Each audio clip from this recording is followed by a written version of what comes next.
We are the Fourth. We are St. Louis. Big crowd, great weather. What else could you want? It's spring training 2016. The Cardinals come your way next.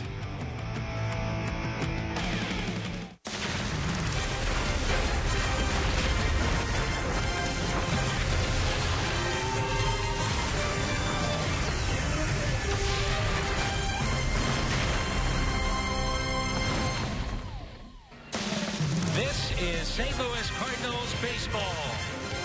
Spring training 2016. This afternoon from Roger Dean Stadium, it's the St. Louis Cardinals and the Miami Marlins on Fox Sports Midwest. Welcome to Cardinals baseball. I'm Dan McLaughlin. This is the Cardinals Hall of Famer, Jim Edmonds. We're excited to add him to our broadcast this year. I know you're excited, too. I am excited. This is a great place to start, and I'm really looking forward to what's going on down here in Jupiter. And one of the big storylines here today is the fact that Yadier Molina is in the lineup. So the question would be, with the sore hand, how are the Cardinals going to use him? I think don't look for much out of Yadi today, but he is bringing a humongous boost to this team today. Just his presence on the field is going to be enough to get him through the first day and see where he's at physically as well as mentally and going forward. So he'll be behind the plate today. Defensively for the Cardinals, he will not hit. He'll be catching Mike Leake. He'll make his spring training debut with St. Louis. It's the Cardinals, it's the Marlins. It's next on Fox Sports Midwest.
On Fox Sports Midwest is brought to you by Budweiser and by the Missouri Lottery. Every ticket you play gives back to schools across Missouri, so play it forward with the Missouri Lottery.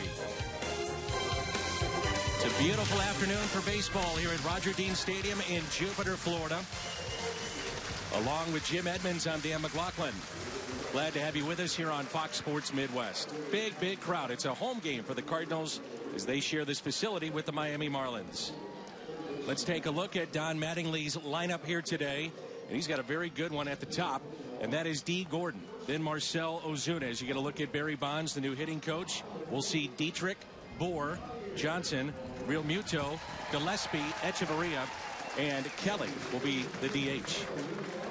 And on the mound for St. Louis, making his spring training debut, fresh off a $80 million deal with the Cardinals, is Mike Leake. And I know, Jimmy, you were a teammate of Mike's back in Cincinnati.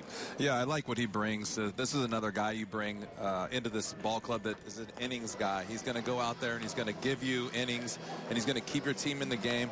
Stuff's not really overpowering, but he's an awesome teammate. He keeps the ball down, and I look to see a lot of good things out of this guy this year. So Mike Leake gets the call today.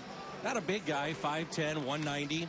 He split time with Cincinnati and San Francisco last year. He was traded at the deadline, made 9 starts for the Giants, and 21 with the Cincinnati Reds. Let's go around the horn, and it's presented by Dobbs, and Matt Holliday gets his second start at first base for the Cardinals here today. The Cardinals, with many regulars in there, will start in left field. That's Garcia, Grichuk in center, Pham is in right, Carpenter, Jerko, Long, and Holliday along the infield, and Yadier Molina is behind the plate. That's presented by Dobbs. So leading things off, it'll be D. Gordon, coming off a career year. 205 hits, a .333 average, and 58 steals. The last man to lead in those 3 categories, and this is how exclusive it is, Jackie Robinson did that back in 1949. Great speed, and one of the top leadoff men in the game today. So with that, Carpenter is in at third base. And quickly, it's no balls and 2 strikes. You gotta love the pace that Mike Leake throws too. Yeah, he's one of those guys you love to be behind in the outfield, defensively especially, just because he's moving the game along quickly. Just missed on the inside corner. Good to see Yadi back in there today, and those two will see each other for about 2 innings here this afternoon, depending on what the Cardinals do offensively and getting Molina through the lineup.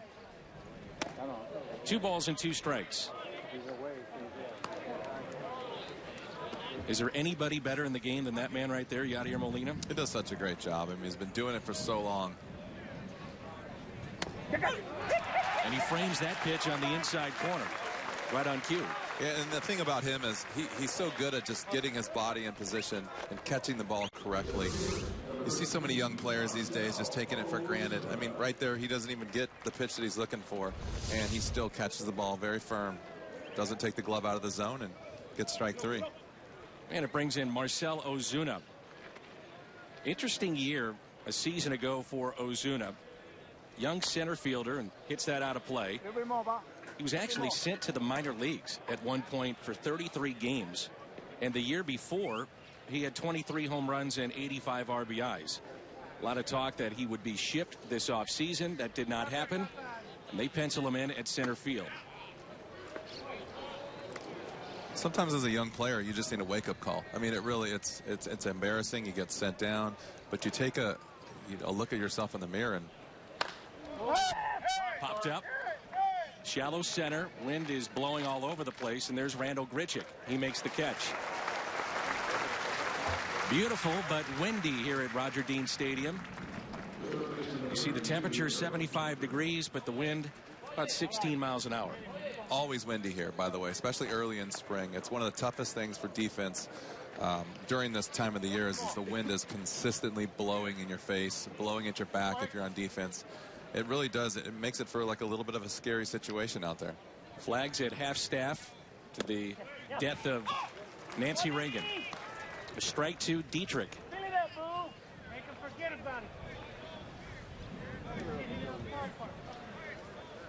And an 0-1 pitch. I know you worked a lot with Randall Grichuk a couple weeks ago, and when you think about trying to get acclimated to center field, that's one thing, and then to do it in a windy ballpark, that's another. It's tough to do. There's a ground ball to the right side. A little tricky hop at the end there for Colton Long, and a good start for Mike Leake.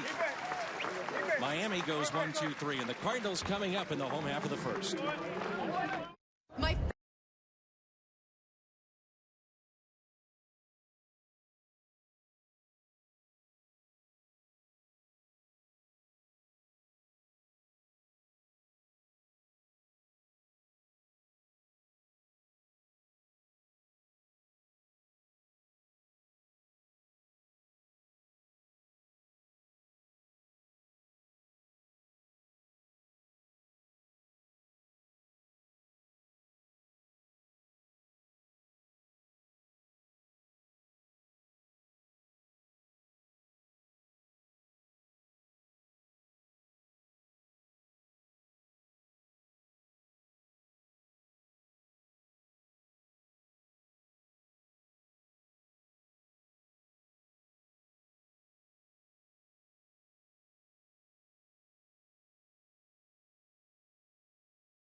The Marlins and the Cardinals as we get a look at Mike Matheny's lineup today. Colton Wong will bat leadoff, followed by Matt Carpenter and then Matt Holliday. Randall Grichuk will bat cleanup.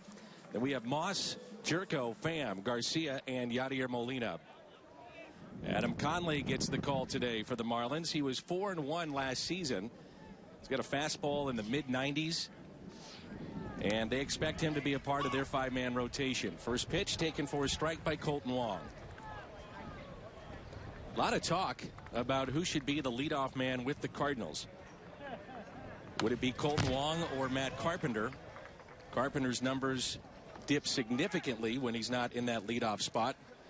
Makes you wonder where the direction would go. That is a crazy stat. I mean, you think you're a hitter, you're up there just doing your job, but there's always a situation where you just are more comfortable in one spot versus the other, and there's no rhyme or reason for it. Just the good thing about both these guys can do it. And that's what you want to have as a manager.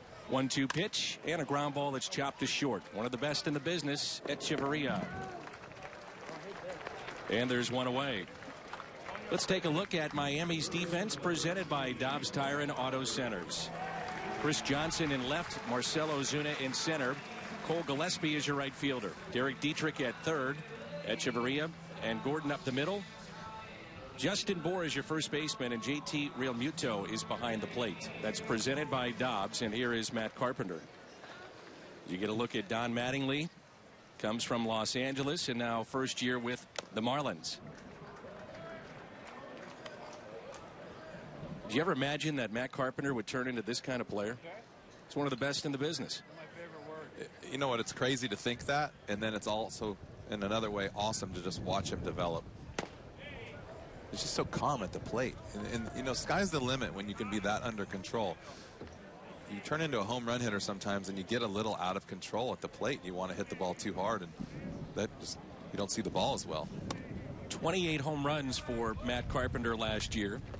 Majority of those coming from the leadoff spot in the lineup for the Cardinals. He had 22 hitting at the top of the order. 3-1. And here's the other thing that he does so well. So many times it's 3 balls and a strike, 3-2, whatever the case may be. And that is all about being under control at the plate. It really, if you see him, obviously, everyone's watching him for years. Not a lot of movement, and has a good idea for the strike zone. 3-2. Carpenter hit first or second in 149 of his 154 games that he played in a year ago. When he was number 1, his average was 312. Number 2, it was 225. It's amazing. 3-2 pitch, grounded to D. Gordon, and the Gold Glover makes the play. A look at our Toyota keys to the game. It's pretty simple. Leake's Cardinal debut. It's gotten off to a good start with a 1-2-3 top of the first, and then Yadier Molina behind the plate. That's our Toyota keys to the game as Yadi is making his spring training debut here this afternoon. Matt Holliday has himself in tremendous condition. Final year of his deal. Cardinals do hold an option on that, and he's at first base today. You mentioned it in the open, Jim, just having Yadi out there and what it means to the team. Oh, it's just being comfortable, having your stars back in the lineup, knowing that he's healthy. I mean, he's not doing a whole lot today, obviously. He's going to get out there. It's good for him to see live pitching. It's good for him to catch Mike Leake. But just him in the dugout being where he's supposed to be. 1-1 is popped foul. And Holliday, you can tell his reaction. He wanted that one back. Yeah, you want to take advantage of every good fastball you get in spring training because you might not get a whole lot of them. Especially, you don't see these guys very often. You never know who's going to be out there the next inning. In your next at bat, you could be facing someone you've never seen or will never see again. 1-2 the count with 2 outs and nobody on. How did you approach it if you're a veteran? You know, you're at bats in games, especially early in spring. Yeah, you just try to see the ball. You really do. You try to get the game speeds. And you just try to put the bat on the ball. I mean, I think that Matt Carpenter's at bat was a perfect. When I was coming up through this system, they said that was your perfect at bat in spring training. You take a few pitches, you see everything, you hit a ground ball to second base, a hard ground ball to second base, and you go sit down. 3-2, and he wants that one back too, shaking his head a little bit. As you get older, the less and less you want to run the bases in spring training. So they would always say, hit a hard ground ball to second, square it up, and go sit down and wait for defense. Less and less you want to play, period. Yeah. 3-2 is hit out of play.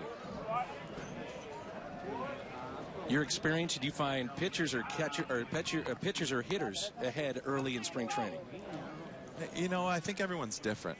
I think that the one good thing about spring training for a hitter is a lot of the guys back in the day would just kind of work on their fastball and getting their arms in shape. Good at bat there by Holiday, draws a 2-out walk. But now guys are coming into shape more ready with all their pitches kind of under their belt. And I don't see a lot of holding. You see pitch counts, but you don't see a lot of guys. Like I remember the veterans going out there and saying, hey, I'm just going to throw fastball changeup today for 2 innings. And then the next start, they'll work in another pitch. And then the next day, they'll start working. You know, by the 3rd or 4th outing, you'll see everything. But as a hitter, and you know that, I mean, it really makes it a lot easier for you for the first week. Here's Randall Grichuk. Check swing and fouled back. Potential with Grichuk is unlimited. It is, and I like where his head's at. You know, he really wants to get better, and that's something we've been talking about, just staying focused and kind of just changing your thought process to an everyday player and learning the game and not just going out there and doing it all on ability. Jammed a bit and pops it up. D. Gordon calling for it. Cardinals will strand a man. That's Holiday after his walk. 1 inning in the books. Spring training baseball on Fox Sports Midwest.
They don't get Justin Bour, Johnson, and Real Muto for the Miami Marlins. Marlins went 1-2-3 in the top of the first. And the shift is on. First pitch by Leake. Interesting, Ozzie Smith was here at camp about 2 weeks ago, and he said he's not a big fan of the shifts. You were a great defensive player. In general, did you like them, or did they bother you? There's a ground ball, and from the outfield grass, Wong cannot come up with it, and it's an error on Colton Wong. I get the feedback from the pitchers, and a lot of times the pitcher makes a great pitch. It works here, obviously. Colton just doesn't make the play, but the pitchers sometimes don't like it because they feel, I think that they feel that they can only pitch in a certain spot. Now, if he wants to throw a sinker away and the guy is a little late on it, he got velocities, hits the ball the other way, there's a big part of the field wide open. But you know, I like the percentages, I like to play it. It's really 50-50 with me. It depends on the pitcher for me. You got to have control, like you said. You've got to hit your spots so that the hitter's going to hit it to the direction that you're wanting. I would really be curious to talk to pitchers this day and age to see what they think, because I've heard a lot. You know, Chris Carpenter was very vocal, but that was only when it didn't work. Right. I mean, obviously I was vocal. I mean, I didn't want to see him get through. So there's a base hit by Chris Johnson to right. First two have reached, and it brings in Real Muto. Yeah, I remember the reactions last year of John Lackey. If there was a shift and he gave up a base hit, you better get out of his way. Not happy.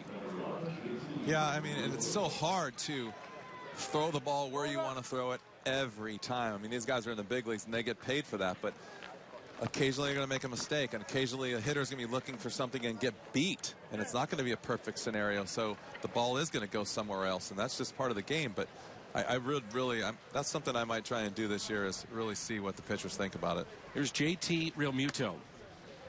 And a strike. He burst on the scene last year after Miami designated Jared Saltalamacchia for assignment. And this young man set several single-season club records for a rookie catcher. Games, hit .259. Very good athlete.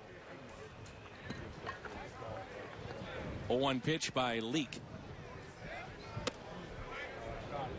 Get the feeling that Mike Leake, pitching in St. Louis, instead of pitching in Cincinnati in that ballpark that sees its fair share of home runs, is going to have a better year.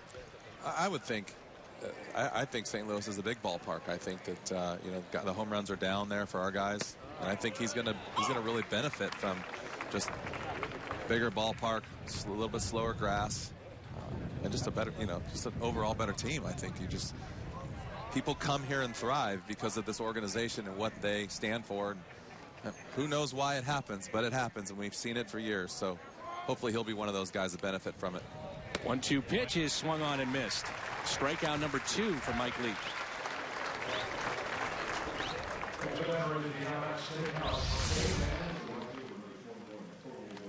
Right there, just perfect pitch. Looks like a cutter, slider, hits Yachty's glove perfectly. I mean, you just see he's just working around the zone. He's not missing too badly, and it's early in spring, so that's a good sign.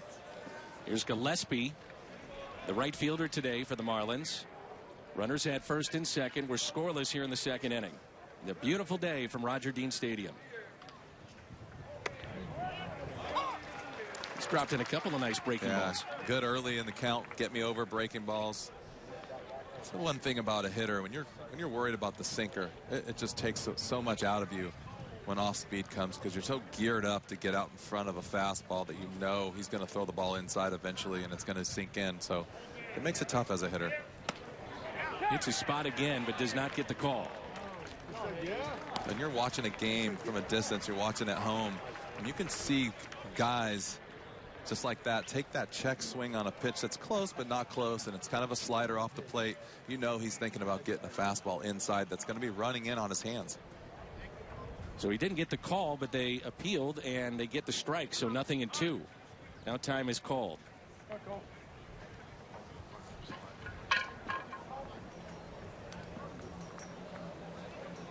The Cardinal Hall of Famer making his debut in the booth with us today. That's Jim Edmonds.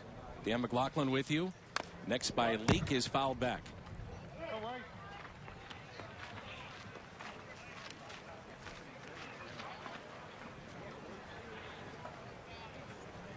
See what that sinker does right there. That ball's not really that great of a pitch, not a bad pitch, but that ball's diving out of the zone. There's really not much you can do with it.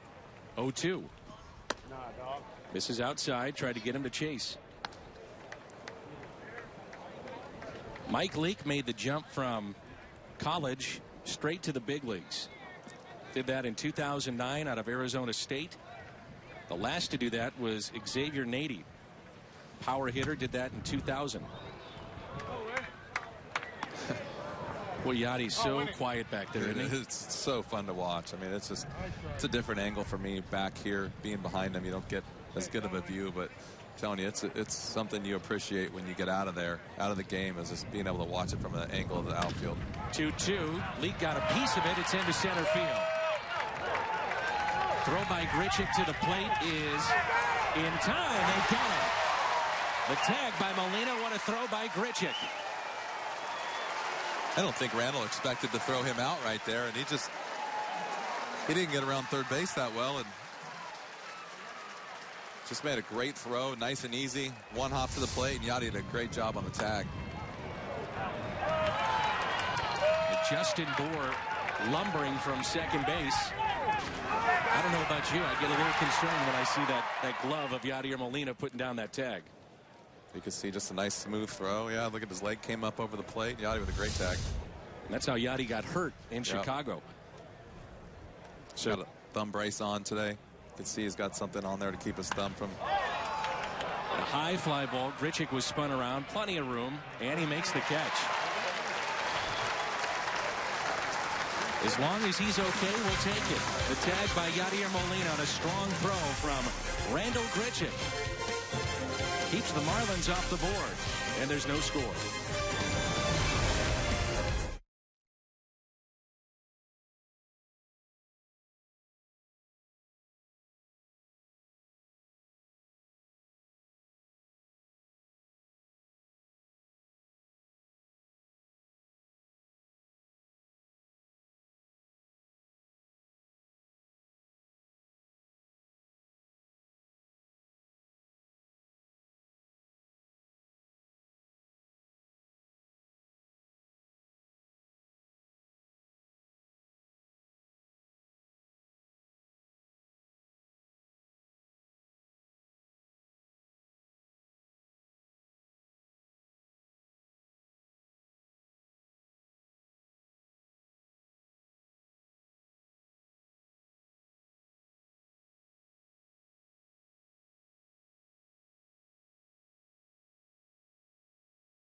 No score. Randall Grichuk, strong throw to the plate.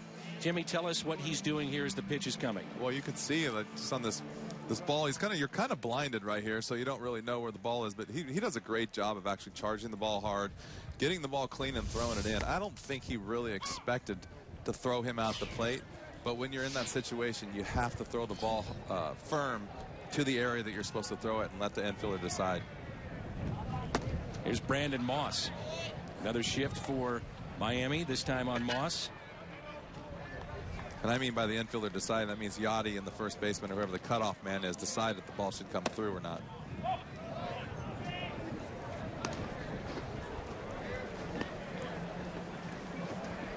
Two balls and one strike on Brandon Moss. It's Moss and Adams in that first base conversation, along now with Matt Holliday. So three choices. Yeah, it's went from everybody thinking a one-man show to three guys ready to go. Broken bat. This will be a tough play. And they can't make the play. Moss, an infield hit. And the Cardinals have their first hit this afternoon. Let's go back to Yachty's positioning as well. Yeah, Yachty does a great job right here. I mean, he's out in front of the plate. He sees what's going on. He wants the ball to come to the plate. You're always trying to cut that run off when you're on defense. And he just says, swipe tag quick, get in and get out. Gives him the plate, lets him slide in. Really just kind of, as a runner, and you see the plate wide open, you're kind of taking a little bit of you're backing off a little bit because you think, oh, I got this easy.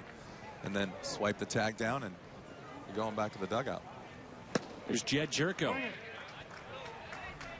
Cardinals with the huge loss of Johnny Peralta, we found out the other day, with a thumb injury very similar to Yadier Molina's thumb injury. So he's going to miss 2, maybe 3 months. You're going to see a lot of Jed Jerko here in spring, along with Aledmys Diaz. And Diaz made a statement yesterday going 4 for 4. Never know when it's your turn. Right. That's what's amazing is you get out here, and if you're a backup, you're coming off the minor league field, wherever you're coming from, 7th inning, 8th inning, 9th inning, that guy right there is always watching. And so you better go out there and be ready to play. And you never know. The other guys are on the other side. There's scouts in the stands. You never know who's watching. They'll like what you look like how you play. open up some eyes, you get a chance to play in the big leagues. 0-2 is hit softly left side. Can they turn two? Out at second. Nice turn by Gordon, but the ball gets away. So they'll get the lead runner. Jerko is safe at first. And there's one out, and Tommy Pham will be the hitter.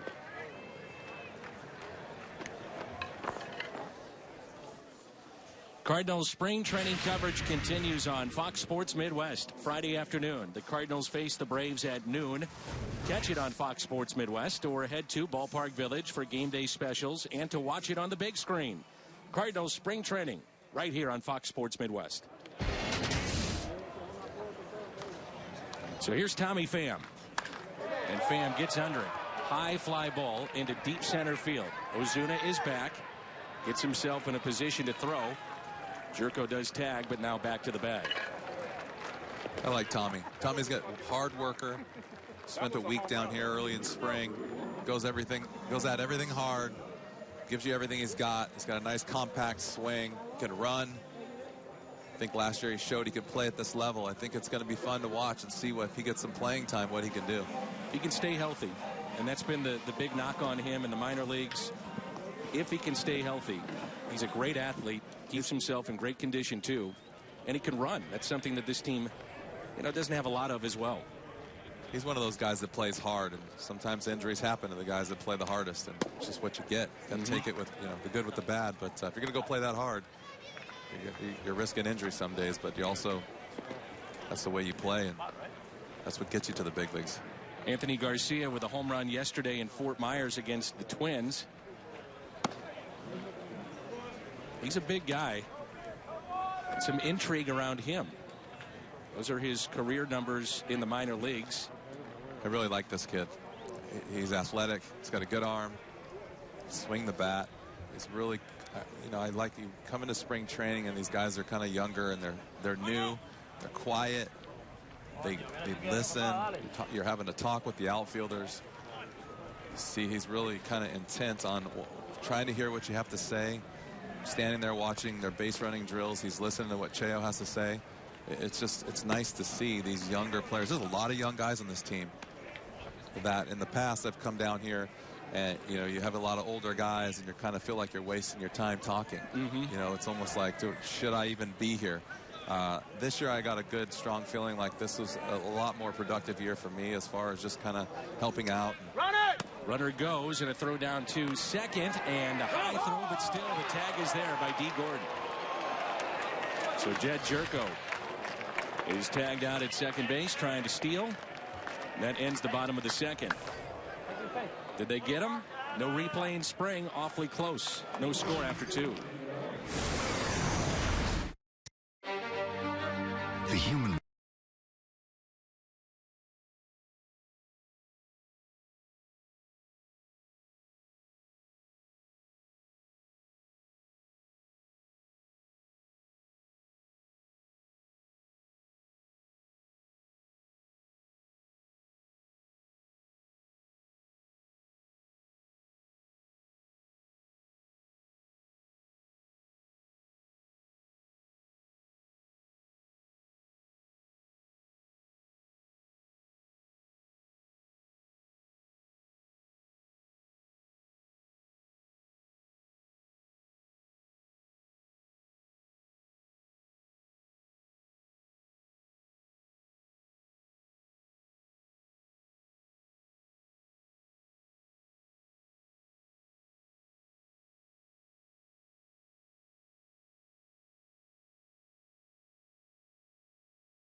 There's a look at the 8-time Gold Glove winner, Yadier Molina.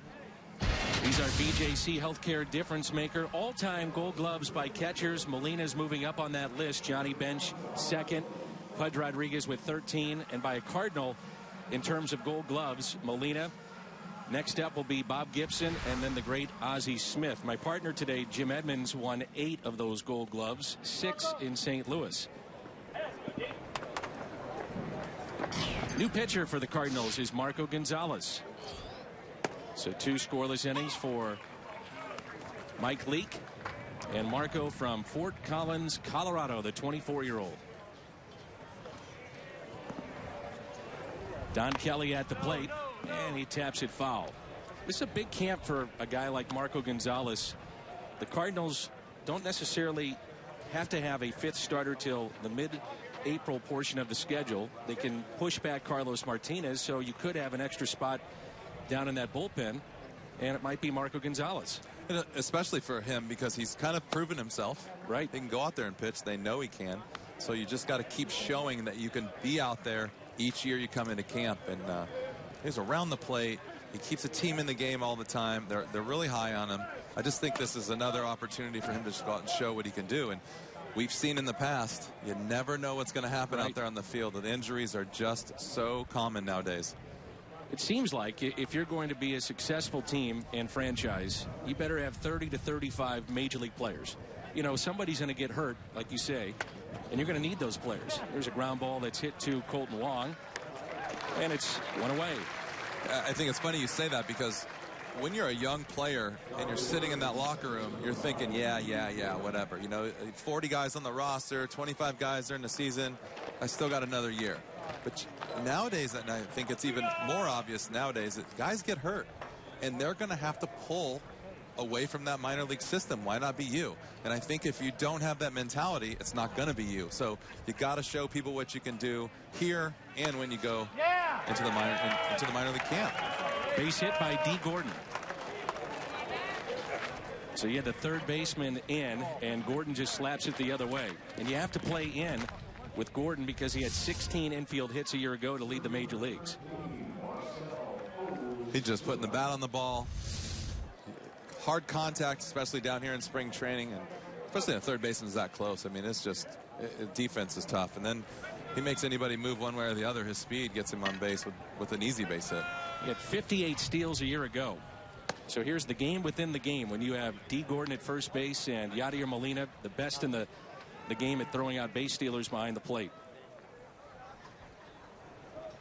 Marcell Ozuna fly to center, his first time up. Marco would love the double play. Floats in there for his strike. Boy, he's got a good changeup. That's the one thing that stands out when you watch Marco Gonzalez. Not a hard thrower, but a terrific changeup. I really like just watching right now. Just so calm. Just right after the hitters, throwing strikes, working quickly. I mean, you can tell he's got some experience. And he's ready to move to the next level. High fly ball into shallow right. Tommy Pham with the shades on makes the catch. Cardinals spring training baseball is live with MLB.com at Bat app. Stay connected all spring with radio broadcasts, video highlights, stats, news, and more. Download MLB.com at Bat, the #1 app for live baseball on your smartphone and tablet. Third inning, top half, 2 outs, runner at first, along with Jim Edmonds. I'm Dan McLaughlin. And it's Derek Dietrich at the plate. He grounded out to second his first time up. Remember, this time last year, Marco nearly made the club out of spring training. And then he had shoulder issues all season long. Went down to Memphis, tried to battle through those. He was 1-5 in 14 starts. Did have one big league appearance and was knocked around in that appearance. Yeah, being hurt is no way to show what you have. I mean, it's so understated. You think a guy's sore, a guy's tired. If you take anything away from these guys, from their stuff, hitters are going to get you. And it's just, these guys are warriors out there. They want to play every day, but there's only so much you can do. Yeah, being sore and being hurt, I know there's a difference, but it really, as a pitcher, it really takes a lot out of you, and it's just very hard to compete at the level that you're used to.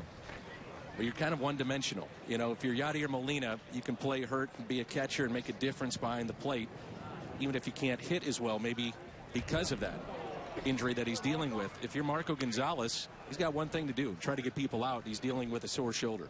Yeah, and mentally, I think you're out there on the mound worried. You know, you don't want to get hurt anymore. There's certain pitches might hurt a little more than others. It's just a very sensitive situation, and only you know what's bothering you. The 1-1.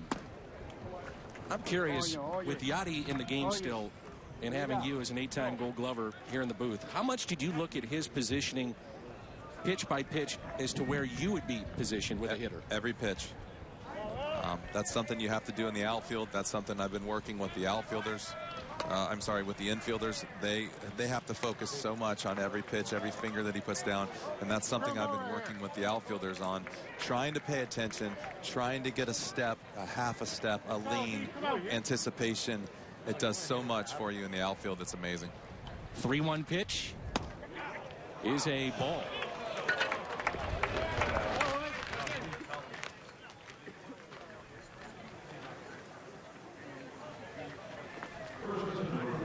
Two-out walk, and it brings in Bohr.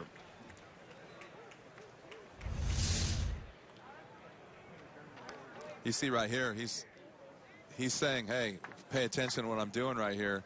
And usually when he's trying to get your attention, that means he thinks the ball's coming at you. So right there, I can't tell who he was looking at, probably Colton. But he's telling you, heads up. You know, this is a pitch.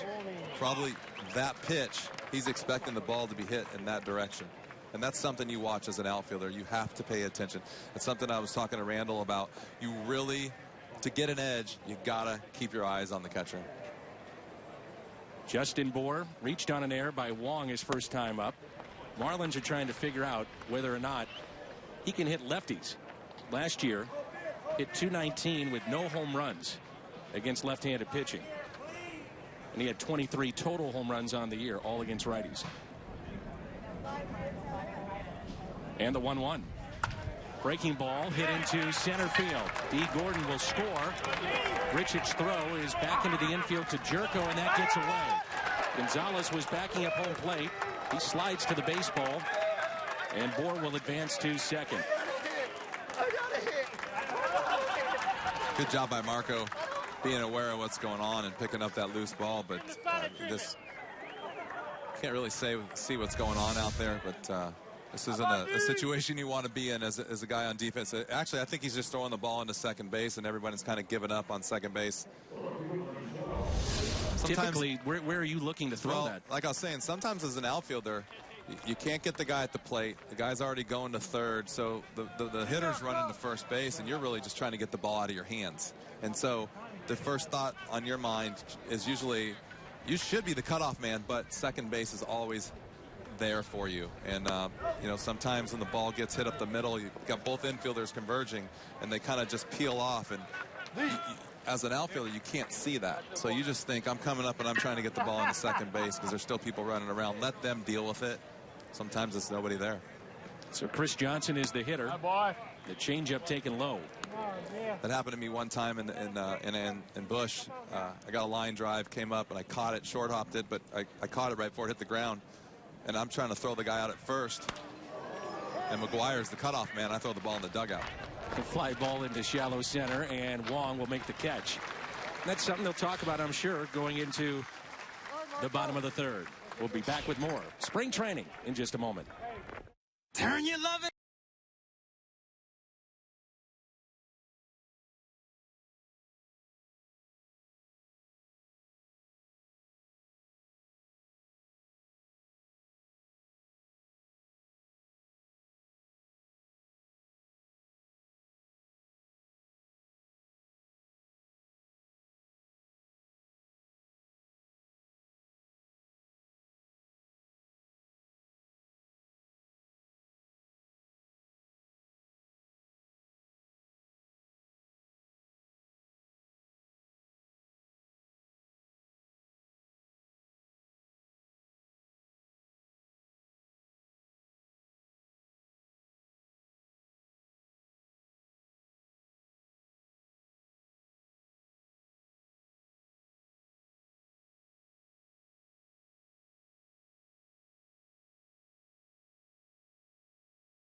Miami with the lead. A reminder that this weekend NASCAR goes west to Phoenix starting Saturday with the Xfinity Series racing. Then Sunday, it's Sprint Cup racing. Dale Earnhardt Jr. looks to defend his title from last year. All begins Saturday at 1 on Fox, streaming live on Fox Sports Go.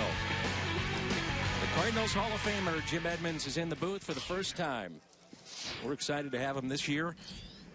What are you doing, 30 games? I think maybe 35. I'm not sure. 30, 35 games. Some say probably too many. Some say not enough. Trust me, I know. Here's Anthony Garcia. That's taken low. 2 balls, no strikes. Jimmy with 8 years under his belt with the Cardinals, 8 Gold Gloves, 6 in St. Louis, the 4-time All-Star.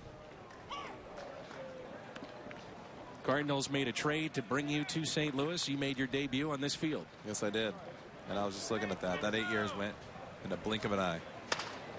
That's hit down the left field line. Will it stay fair? It is a foul ball. What was your initial reaction when you found out you're coming to St. Louis? Then, and then a follow-up would be, what did you know about the club and what did you learn? Initially, I was shocked, really shocked. I mean, I thought a lot of trade rumors. I mean, obviously nowadays it's more open and there's more media and stuff, but I got traded. I thought, oh, okay, well, and my main thought process was I'm leaving, not going, I'm leaving. So I was leaving Anaheim, born and raised, all through the minor leagues, and then I really didn't know anything about St. Louis. I think I was in shock until I literally landed and walked into this clubhouse the next day. It's sharply to second on a hop, D. Gordon. One of the great outfielders that the Cardinals have ever seen, Jimmy Edmonds. And what's happening here in this conversation? Well, I think they're just trying to get together and see what's going on. I don't think this is more Tommy's talking, obviously Mike's listening, Hammer's talking. I think they just kind of like, what's happening? What are you thinking about? Why did that ball get loose? And like I said, I think, you know, there's sometimes on that field you can't explain what's going on. There's not. I mean, you pick up the ball as a center fielder and you're looking to throw the ball to someone. And like I said, the infielders are always moving. Second base is sitting still. So, in your mind, you know that that's your outlet, second base. And then sometimes you get up and throw the ball to second base without even looking. And that's what happens. Like I said, I got a guy leading off first base, caught him halfway going to second. I came up firing to first base, and McGuire was standing on the mound. The ball rolls into the dugout, and La Russa's looking at me like, what are you doing? And I said, I got the third out halfway to second base, forced play back at first. And he's yelling at me because he's supposed to be standing on first for the way I'm concerned. Of course, he's not yelling at Mark. So that would never happen. No, I got the brunt of it. You and Tony had an interesting relationship, to say the least. We had a great relationship as far as, I think, professional, working.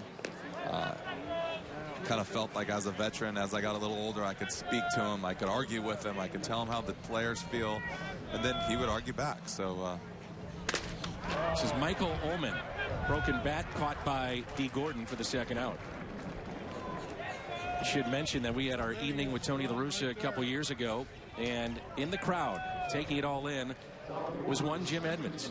And I know that, you think back to it, it was a special relationship that you had with Tony. We did, and I've said this so many times. I think it was father-son relationship. You're always going to argue with your parents when you think you're right. It was great, though. He made me grow as a man as well as a ball player, and I thought that was just something I appreciated so much.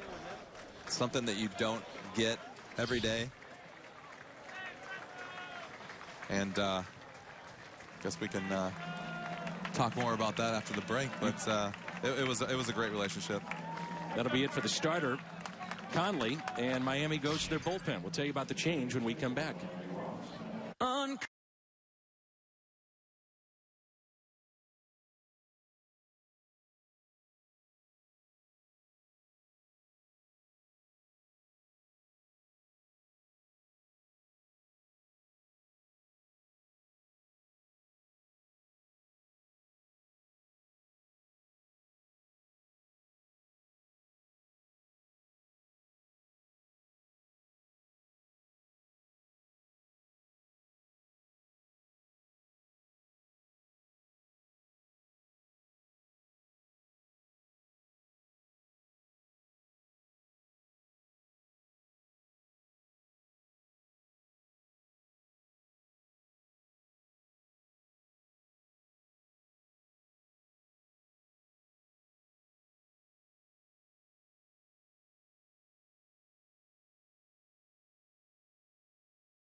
he has now. He's going to tell you all about the history of Rodell Lazo. And go back to whatever we were talking about before the break. Welcome to spring training games. Lazo is a minor leaguer for Miami and got a invite to big league camp, so here he is. And he gets Colton Wong. And these are the guys you don't want to face as a veteran. As a player, I think that it's just, you don't know what you're getting into. You don't know what he's got. You don't know if he's wild. You don't know anything about him. So you just go up there and try to have the best at bat you can. Kind of go back to your instincts instead of, all the scouting reports that you get before a game at a major league level and the video. Well, if you went to Colton Wong right now, he probably has no idea about this guy. Not at all. And you know what? You play through the minor leagues and you just go out there and play the game. It's almost like you just have to tell these guys. They get so used to the information. Talk to Mabes all the time about, you're really just trying to keep these guys, from overthinking too much. And sometimes you got to go out there and say, see the ball and hit it, just like you've been doing your whole life until you get to the big league. So it's weird. You get here and you have all this information, and sometimes it's almost too much. Here's Matt Carpenter. He grounded out to second his first time up. Colton Wong was the top base stealer for the Cardinals a year ago. Carpenter on the first pitch pops it foul. The last Cardinal to lead the league in steals, you have to go back to 1990. Vince Coleman had 77 with the Cardinals in 1990. Wong had 15 a year ago. Times have changed. Oh, have they? Game has changed. The speed is out of it for the most part. And the throw over. Such a fine, the coaching staff does such a great job with trying to control the running game, because it can be such a big part of a team. Every time you get a guy to second base, you put so much more pressure on the defense than if the guy's at first. So they try to do a really good job of just controlling the tempo. 0-2. You're controlling the time to the plate. I was out there a couple weeks ago during pitchers batting practice, which is actually pitchers work, and one of the guys was throwing, and they were timing his time to the plate while he was just throwing on the side. And they're constantly watching to try to improve everyone, to make them better, to be equipped to be at this level. 0-2 pitch, swung on and missed, and Carpenter strikes out. So that ends the third. Miami on top. It's 1-0.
There are great bobblehead giveaways throughout this season, including Holiday, Rosenthal, a special 2006 Final Out dual bobblehead, and more. Get your tickets through a 5 or 10 game pack or as an individual ticket. It's on sale now at Cardinals.com.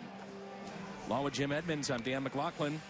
Third pitcher used by the Cardinals today will be Matt Bowman. He's a Rule 5 pickup. Cardinals picked him up from the Mets in December, and he pitched at Las Vegas a year ago. That's the AAA affiliate for the Mets. He went 7-16, and the Cardinals really like this guy. I like him too. I got to stand behind him one day in batting practice, pitcher's practice, sorry, and really good stuff. I hope I don't jinx him right here, but good sinker, good slider, and a changeup, but very good fastball.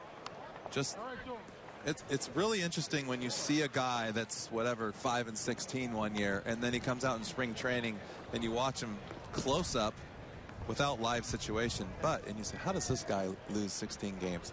Vegas maybe, but hopefully guys like that learn something from that year, and then they can go the next year and apply it to what they've gone through. He's wearing those glasses. He was hit on the face about a week ago. It was the eye area, so he's wearing protective glasses here today.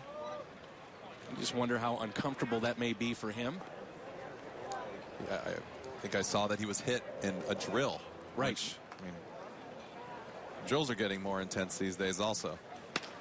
The 2-1 is lined foul by Real Muto. This guy's, Mike's doing a great job this year, is keeping people going. They're having a bunt competition, they're having a fielders competition, the position players are bunting for competition, the pitchers are bunting. I mean, you got to keep it moving and keep guys interested, and they're always trying to find a new way. A little chopper to Jed Jerko over to Holiday for the out. As you mentioned earlier too, Jimmy, I mean, guys get here so early for camp. I mean, report date was middle of February, and guys had been here since January. And so you're trying to keep it from not getting so dull, and that's one way to do it. And right now it's that area where you go, well, it's getting a little long, isn't it?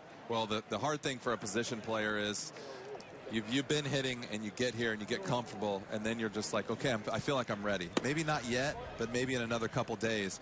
Pitchers, they know they got to work. They got to get in shape. Their arms got to come along. They got to work their way into being 5-6 innings. But as a hitter, you can get ready really quick, and then you got to keep from getting stale. And that is definitely the toughest part about being a position player in spring training, is it does get long. You got to figure a way to keep everything interesting.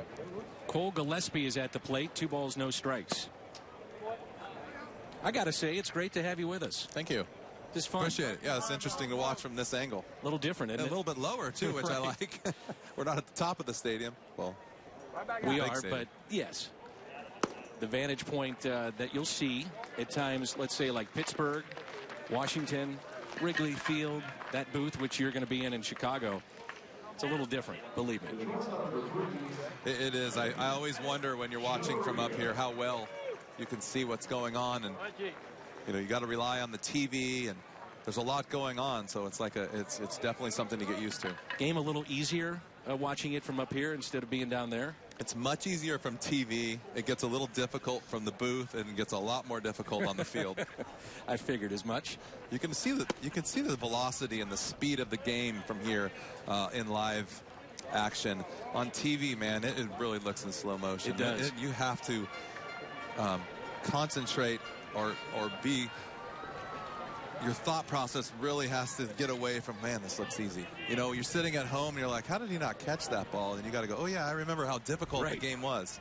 You're running in quicksand, the wind's blowing, the ball's bobbling. It's just, there's so many things going on in that field. It's just so hard to explain. There's a 1-out walk to Gillespie. Here's Echeverria. There's a good sinking action you were talking about. Yeah, he's got great movement. He really does. I'm really curious to see how he gets through this spring training. I think he's going to be one to watch this spring training to see what happens. I don't know if when you watch a guy throw like this, you don't want to let him get away, but then you obviously got a lot more guys, and there's a lot more to it than just batting practice. Perfect hit and run. Put it in play to the right side. Echeverria. That makes it 1st and 3rd with only 1 out and a chance for the 9th place hitter, Don Kelly. This is well done here by Adeiny Echeverria. Well, he stays inside of a sinker, and you see Colton probably playing a little bit up the middle because of the sinker. Hopefully he's going to pull the ball to the left side of the infield, and the exact opposite happens, and why this game's so beautiful. You never know what's going to happen. That drops in for a strike. 1 out, runners at the corners. A 1-0 Miami lead on an RBI by Justin Bour back in the 3rd.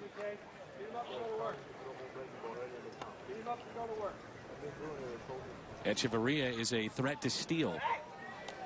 And Bowman's thinking the same thing.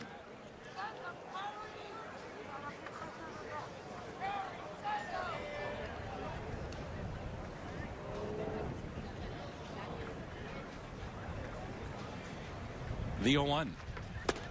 It's interesting how Matt Holliday is making this transition to first base. And in a situation like this, you've got a runner you're holding on and a left-handed batter. You know, there's different ways to do it, and I know you did it a number of times in your career, and that's played first base. Yeah, everyone thinks it's a day off. It's kind of a day off with your body, but mentally, you really got to be focused. Everything's happening so much faster. Your brain is working overtime, especially when you're used to being out there with some time to process. You don't have time to process at first base, and there's so much going on. If you lose your train of thought for 1 second, guys picking over, the ball's put in play, guys throwing behind you, forget to cover, you forget to be the cutoff man. Little pop-up into shallow center, and that ball is down. Jerko couldn't get to it. Everybody is safe. A run will score. That's Gillespie to make it 2-0.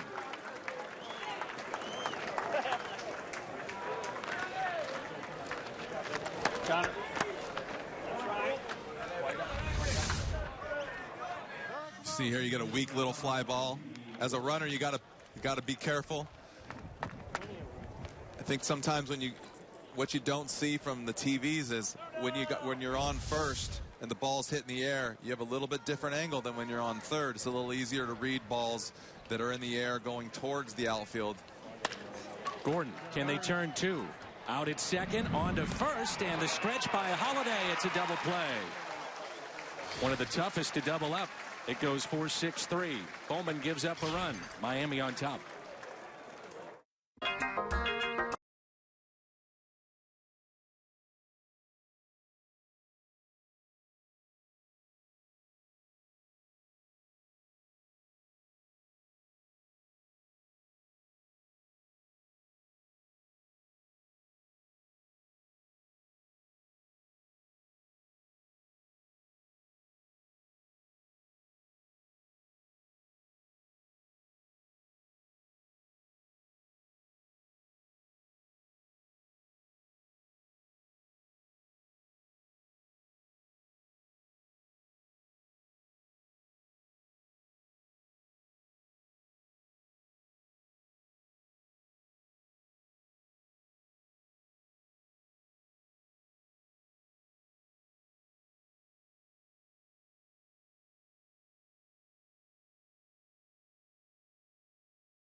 Score of 2-0, Marlins with the lead. You can celebrate Busch Stadium's 10-year anniversary through the pages of the new Post-Dispatch book, Busch Stadium, A Decade of Excellence.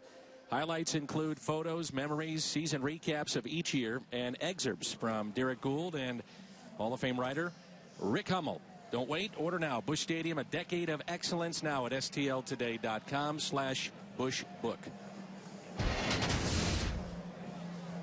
And thinking of the Post-Dispatch, our thoughts and prayers to the family of Joe Strauss, longtime beat writer, columnist, involved in St. Louis sports, who passed away this offseason. So our thoughts and prayers to the family of Joe Strauss. A walk by Holliday's first time up. Taking some good swings today. Yes, he is. And this is still early in camp, and that's I mean, that's what you're looking for. You're looking for be comfortable and being aggressive at the plate. 0-1 pitch. And swinging at strikes and taking balls. I mean, that's as much a part of the game as hitting home runs and hitting base hits. It's being able to recognize pitches and taking difficult pitches. Those are the things that you don't really understand or don't see when you're not out there, but those are just as big of a part as getting base hits. 1-2 the count. Brian Morris worked out of the pen a year ago for the Miami Marlins. Season ago, he was terrific. Had an ERA when they acquired him that was under 1. Had some ups and downs last year, and he'll be in their bullpen this season.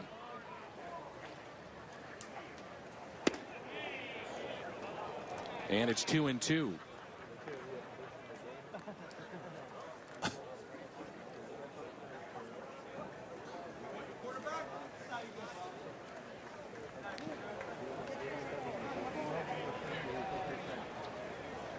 The 2-2.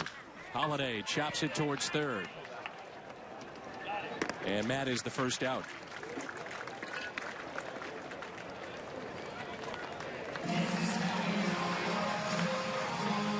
It's really an up and down year a season ago when you think about the Miami Marlins, because they fired their manager. They put the GM in as the manager.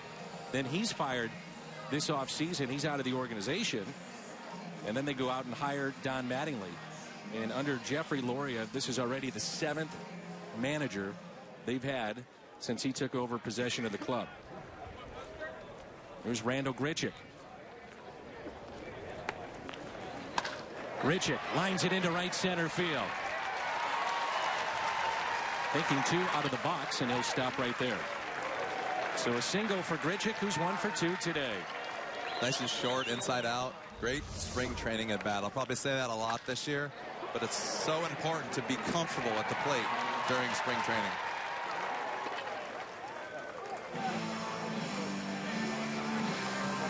It's perfect right there. And he does have a great number. You don't mind that? It's hard to watch at the beginning, but I mean, I love the kid. I think he's great. I think it's perfect. Hopefully he doesn't feel any pressure, because he shouldn't, but it's nice. It's, like I said, couldn't be a better kid to work with. Here's Brandon Moss. The shift is on. Just wonder how tempted guys like Moss and Matt Adams are in these type of spots, just to drop one down the third base line. If you put it in play, I mean, your chances there on that third base line, probably 75% you're going to be safe.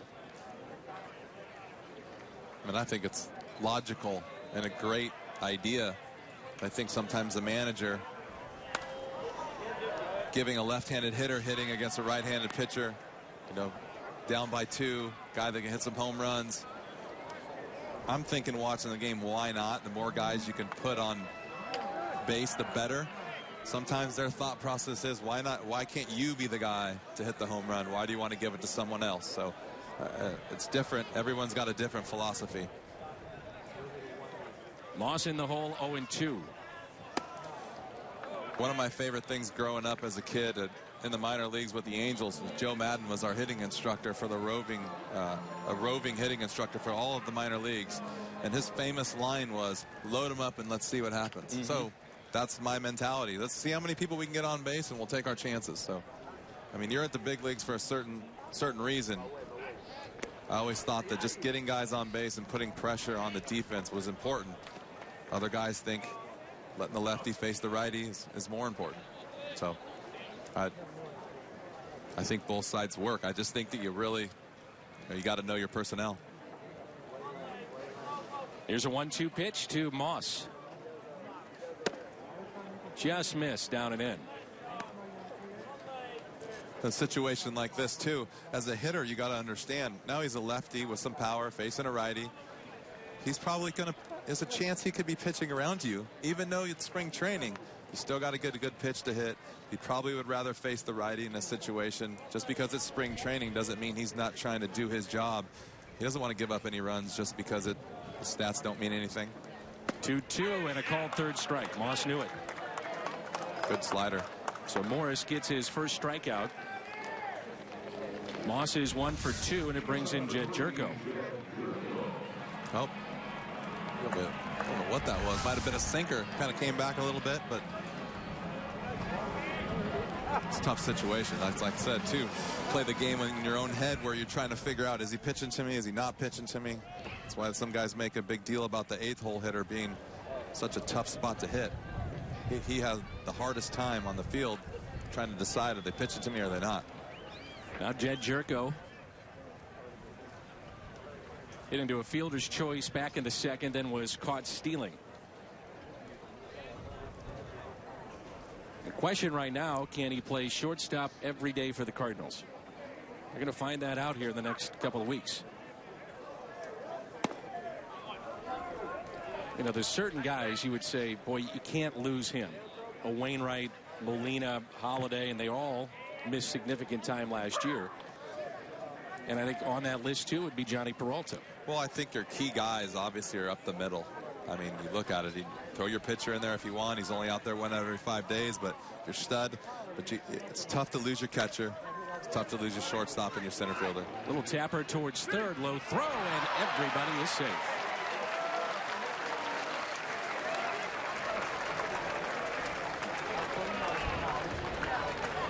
So Dietrich with a low throw. Third baseman today for Miami. A little sloppy defense going on out here today. You know what? Every game Spring we've had, training, it's been sloppy. But you get that. You know that's going to happen. Oh, yeah. It's still early. So here's Tommy Pham, who has new contacts in, and he talked about his vision being a big issue at times in the minor leagues and even at times last year. Can't see, it would be tough to hit. You think? Yeah.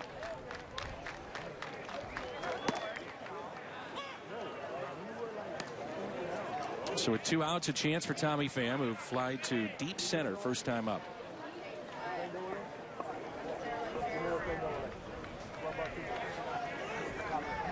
Brian Morris, third pitcher used by the Marlins. They started with Conley. He went an inning and 2/3. Then Lazo, the lefty. And now Brian Morris.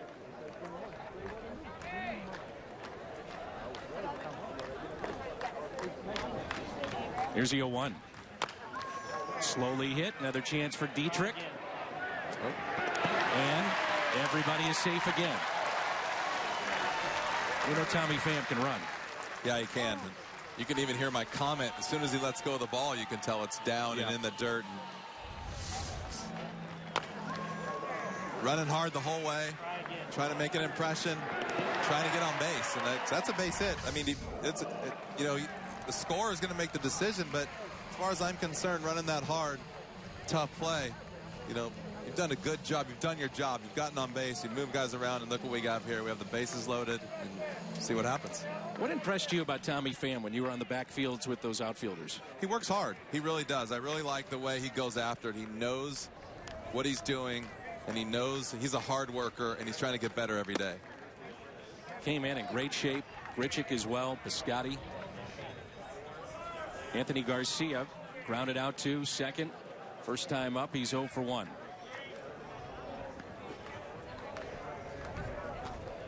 Two outs, bases loaded. Home portion of the 4th inning.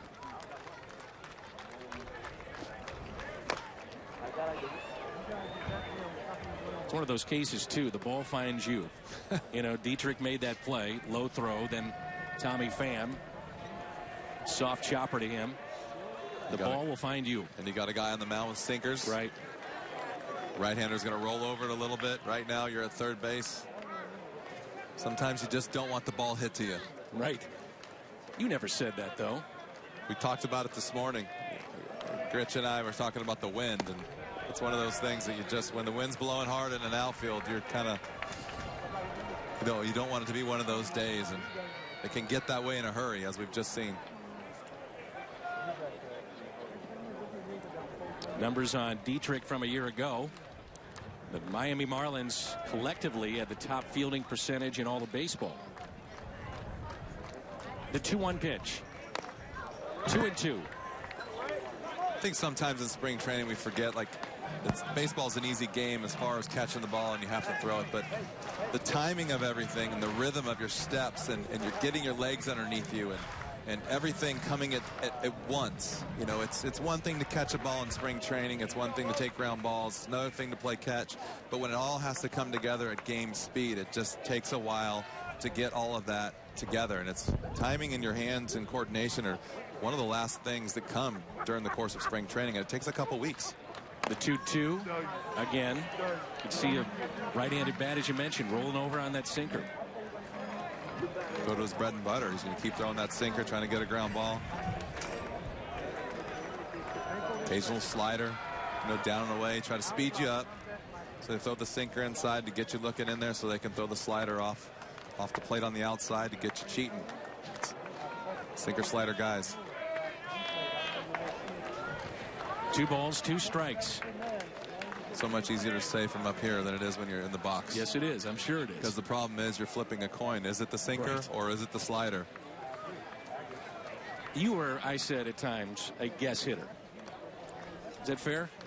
I wouldn't say guess. I was really good at reading what was going on. I was really good at taking pitches. And I was really good at looking bad at times, I guess, too. Because if you think that someone's guessing, then you don't look good. But I tried to see, I tried to play into what was going on out there. And I really tried to read the glove. I tried to look for pitchers tipping. I tried to rely on everything that I had because I didn't have the ability a lot of these guys have. It wasn't blessed with speed, power, and all the baseball tools that a lot of these guys that have over the years. And I really had to work at it. 2-2 is hit to short. And a forced play at second. So the Cardinals strand the bases loaded. As Jimmy said, he got the ground ball. We head to the 5th. Marlins on top.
Bowman throw here to get loose. He's been going to his pitching hand, his fingertips, licking those, looking at it. And it's one thing when you see a pitcher lick his fingers. It's another, though, when he keeps looking down and you just wonder if there's a blister or something kind of materializing right now with him.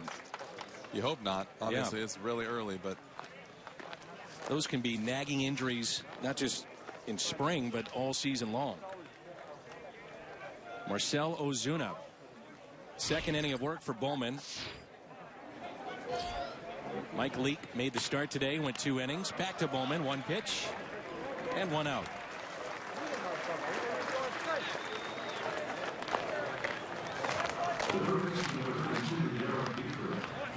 There's Derek Dietrich.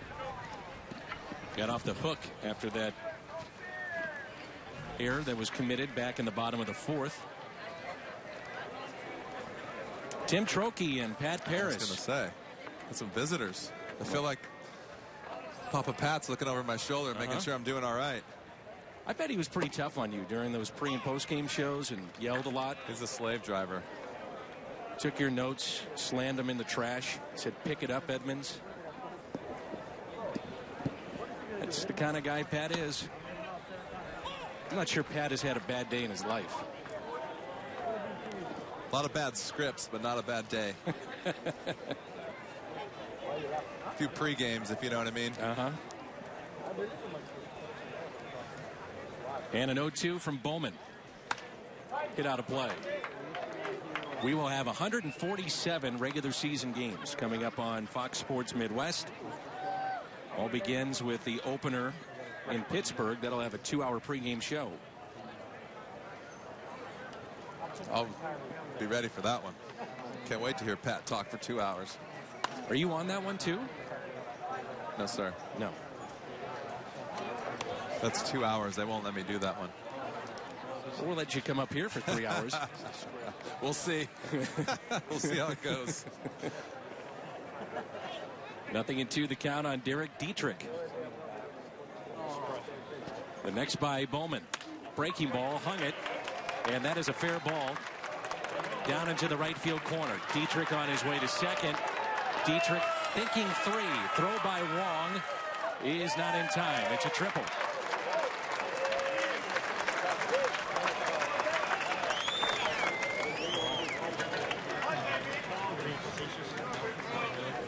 So a triple for Dietrich.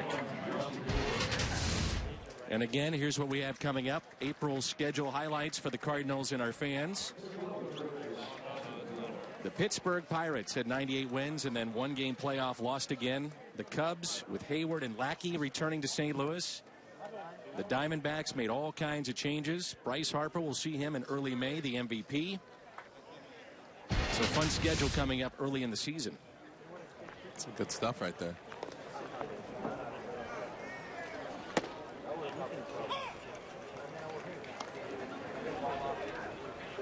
In particular, thinking about the return of Lackey and Hayward with everything that's gone on this offseason as Justin Bourne digs in. Little flare out to left field. This ball will drop and a run will score to make it 3-0. But I'm just curious from a player's perspective, how much they get involved with, you know, some of the things that were said by Jason Hayward or guys leaving and going to an arch rival, if it's really that big a deal. It really isn't. I think that as a player, you play with somebody, you know them. You don't really worry about what they say unless they're talking about a player. Obviously, guys get a little sensitive when they have to leave and go to new teams. But as a player, you're just trying to get through. You might look at the schedule and see where you're going, what cities you're going to, if you're getting close to your hometown or your side of the country. But not really. I think looking at that schedule that we just showed on TV, as a fan, as a person watching from this angle now, it's exciting to see the Bryce Harpers and the Cubs being better, and Pittsburgh's getting better, and so is Arizona. I think that's exciting to see because we have so much social media and so much stuff going on, and guys are changing teams. So as a player, not so much. As a fan, yeah, I'm looking at that schedule. You know, I'm looking to see that stuff, but definitely not on the field. You have too much to worry about. It's always a great rivalry, the Cards and the Cubs, but now it seems like it's been taken to a different level this year. It's getting better again. It seems like it's getting back to the early 2000s where both teams are going to be good. And they're both looking at each other, you know, from a distance. I think back to that day at Wrigley, you hit a home run on the street, being knocked down by Carlos Zambrano and then hit early in the game by him. Yeah. That's when it was fun. Dusty, Tony, good teams. Kerry Wood. Yeah. It was a lot of fun. It was a little stress, but a lot of fun. And it's going to be fun again. I think this is great for baseball and great for the competition. Should be a double play, and it is. Cardinals have turned 2 today. Miami, though, adds to their lead with a bloop single, scoring Dietrich 3-0.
access to a unique promotional item or exclusive pregame event.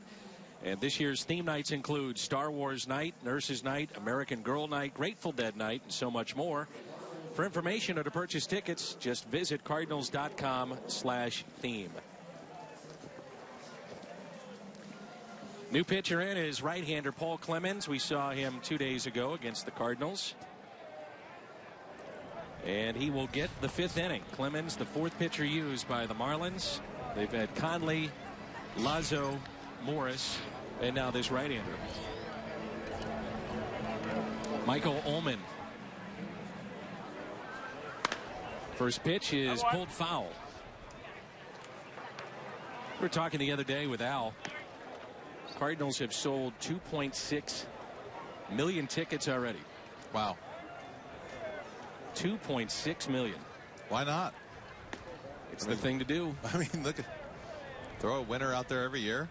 Exciting young players. I think that's been the amazing thing about this run, which goes back to when you were playing. The Cardinals, 162. That was their record a year ago. First time to get to 100 wins since 05. 5th consecutive appearance in the postseason. It's almost become the norm to have the Cardinals in the playoffs as Ullman takes a ball just a bit low. I always felt it was your group that turned it all around. When you got to St. Louis, Fernando Vina, Dave Veers was a very good unheralded closer at the time. There's a lot of guys like that. The Eric Davises, the Sean Dunstons, the Thomas Howards. Obviously, Mark was here. Tatis, those guys. You know what, though? The organization did a great job turning this around. Ullman grounds out to third and is able to stay on the bag for the out. Yeah, McGuire, when he got to St. Louis, half of 97, just tore it up. He was incredible. Then he re-signs with the club in 98, hit 70. The next year was 65. And give ownership credit, as the turnstiles were rolling and fans were coming to watch him, then they reinvested that into, paying for Jim Edmonds and paying for some of the players that they brought in. And you cannot forget that what a job, I think, my personal opinion of what Walt did here. Sure. Walt Jocketty. I mean, he had to see these guys, see players like myself and believe in people like that. I mean, I think when I got here in 2000, there was a gangload of people that were brand new. Oh, yeah. It was just, now you look back and they knew what they were doing, the ownership, giving him the ability to go out there and get players. I know every year we had a good trade at the trade deadline to push us into the playoffs. I mean, there's something to be said for that, and they've just carried it on. I think Mo's doing a great job of getting young talent in here, and Mike's doing a great job of letting them go out there and play and teaching. And I think it's all part of it. You just can't throw guys out there and expect them to play and win. 1-2 on Colton Wong in the top spot today. Walked back in the third, also grounded out to short. On the flip side, Don Mattingly played in New York, managed with the Dodgers, and now goes to a payroll that is a lot less than what he had in Los Angeles. One of his players in LA. Exactly. I was looking the other day, they have 5 guys in their rotation that would match the payroll of some teams.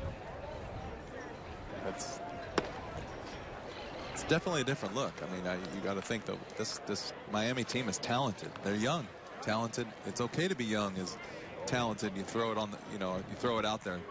It's just very hard to compete with teams with veterans and proven winners. Fly ball out to deep left field. That ball carries, and it's off the wall. Wong to second, and he'll stop there. One out double for Colton Wong. You're talking about the wind, and it is blowing towards that direction and left. Yeah, what you don't see is he does hit the ball in the barrel. He just misses it a little bit, but he stays behind it, and he gets the ball up in the air, and it takes off.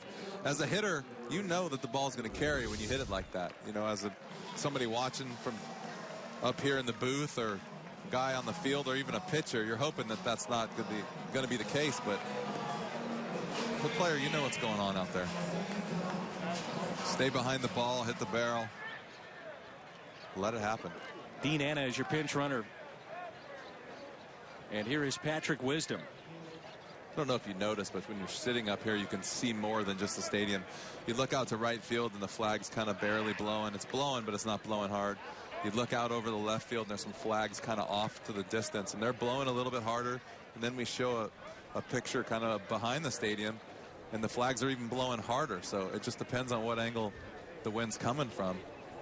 And it changes by inning. And it does change by inning, and it gets stronger. A fastball taken by Wisdom, down and in.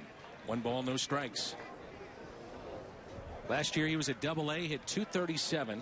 Did have some high strikeout numbers. Cardinals, though, still high on Patrick Wisdom. Here's a 1-0. Instead a check on the runner, Dean Anna.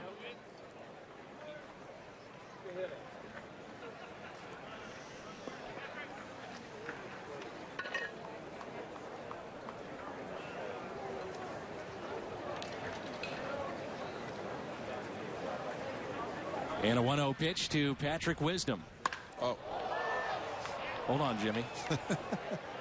I just like I love the good swings. You spend time with these kids, and you're rooting for them, and you see them put together a good swing regardless. I think that's part of still being the fan and the semi-instructor. But you're always hoping these kids put together good at-bats, and that's all you can ask for. And it's fun. It's fun to watch. I think it's get to know these kids by their personalities and see how hard they work in the morning.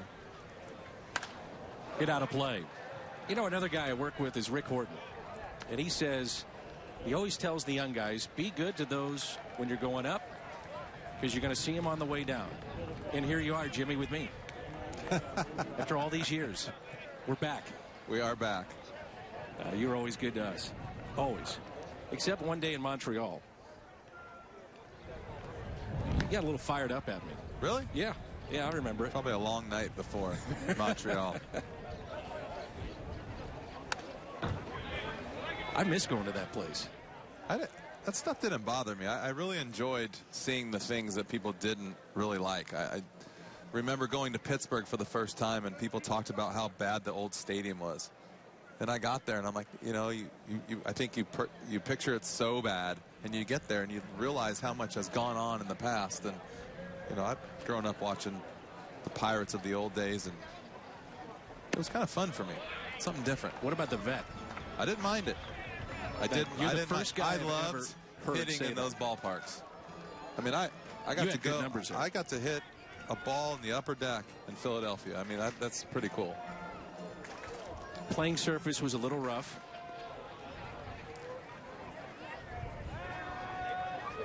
You know, I'm lucky though. I'm standing so far away from the hitter that the playing surface really doesn't affect me as much as it would the infielders. Mm-hmm. And being on that turf for me as an outfielder, I felt that I could run faster. I felt the ball gets to you quicker. It almost makes you, it can almost make it an easier day for playing defense. So you don't have to work so hard to get in the gaps. You don't have to work so hard coming forward to the ball. It's going to roll to you. So it was a little bit, you know, like almost like a semi-day off as far as your legs were concerned, because you're not having to dig so hard all the time. You know, you think about that infield that you're talking about. Jimmy Rollins was a terrific player on that infield. And then I think about Scott Rowland, and we saw him firsthand in St. Louis. For my money, the best defensive third baseman I've ever seen. He was unbelievable. Me too. I thought he would go down as one of the best ever. Obviously, injuries and that shoulder gave him some problems at the end. But, man, he was so much fun to watch and so much fun to play behind. 3-2 pitch. That's driven out to deep left field. Has a chance to lead the ballpark. It is a home run. Patrick Wisdom with a 2-run shot, and the Cardinals get on the board.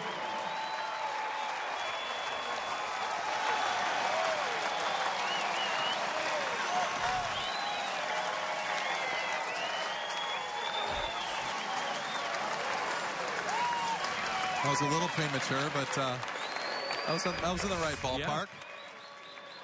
It's a good at bat. It was. He just gets a fastball that catches too much of the zone, gets it up in the wind, and like I said, as soon as he hit it, he knew it was a homer. You know, as a hitter, you know that wind's blowing. You know, you get it up in the air, you got a chance. That's in the air, but that'll stay in the ballpark. Jonathan Rodriguez with a fly ball into center. And there's 2 down. So Ullman grounded out Wong the double. Dean Anna came in to pinch run for him. Wisdom, his first plate appearance, hits a 2-run bomb. And here's Randall Grichuk. It's now a 3-2 Miami lead. You know, that's something the Cardinals did not have a lot of a year ago. Power. They were in the bottom 5 of home runs in all of baseball, bottom 6 in RBIs. If Grichuk stays healthy, can get 500 to 600 at bats. You would think it's not far-fetched that he could knock out 30 to 35 home runs. Definitely. I mean, he's coming to camp in great shape this year. He's bigger, stronger, compact. He's got great power up the middle. I really think that this is, it's early to say, but sky's the limit. I think as a player with this kind of ability, it really just depends on how much you're going to put into it and what you're going to learn. Good breaking ball. That's strike 2. Sometimes learning is your biggest asset. Sometimes figuring it out, making the game easier on yourself, can propel you to being a better player versus just going out there and outworking everyone. Grichuk is 1 for 2 today with a single into right center. Also lined out to the second baseman at that time, D. Gordon. I agree with you. He's come in tremendous condition.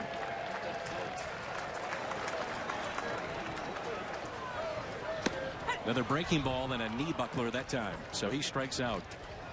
Third and final out, but Patrick Wisdom gets the Cardinals on the board. Their second home run this spring. No doubt it. He knew it. 2-run shot. 3-2 as we enter the 6th.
Training 2016.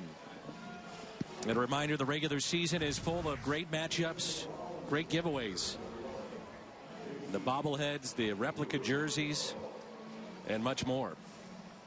Cardinals have Trevor Rosenthal coming on to pitch the 6th inning. Patrick Wisdom, you see him there with that 2-run homer to get St. Louis on the scoreboard, and it's 3-2. JT Realmuto, the catcher for the Marlins, has struck out and also grounded out to short, 0 for 2.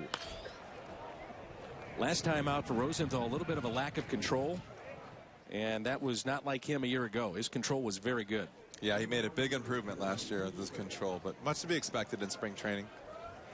He had I think his first or second outing in camp on the backfields. He had amazing control, an amazing day, and everyone was raving about that. When you see one of your studs going out there and making it look easy early in camp, I think it's a really good sign. But yet you're going to have one of those days where you wake up in the morning and everything feels off.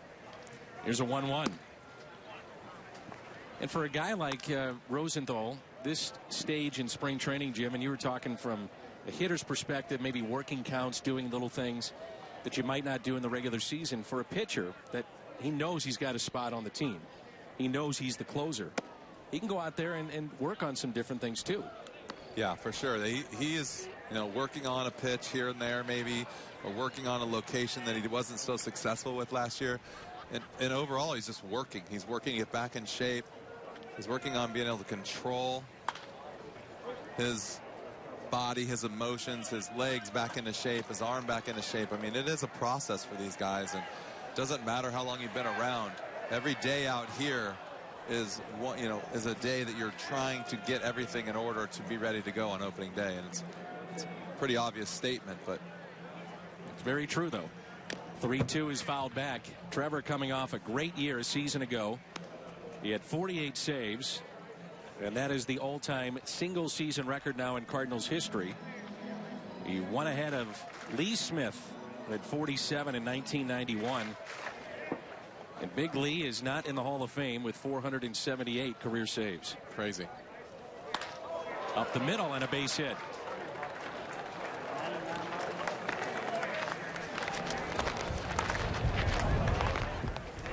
Yeah, you can see right there, leaving a ball up in the zone. Doesn't matter how hard you throw. Down here, young, old, doesn't matter. Guys are swinging the bat. They're here for a reason. So same thing, working on getting the ball down, working on maybe sometimes when you're here, you're feeling so fresh with your legs that you're trying a little bit too much, or pushing a little too hard, or trying to throw too hard.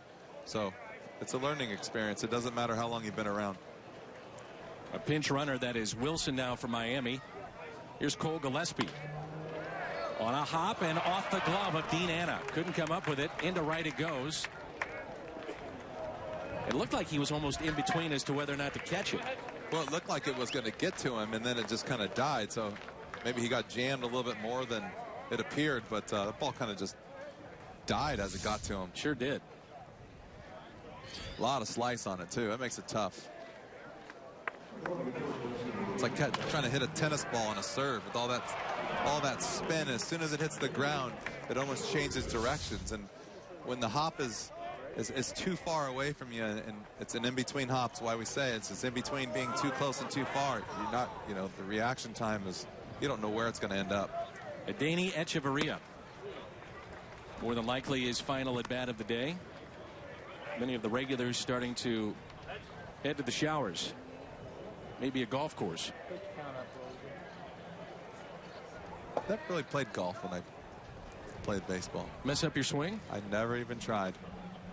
You do it now, though. I try now. Try is a key word.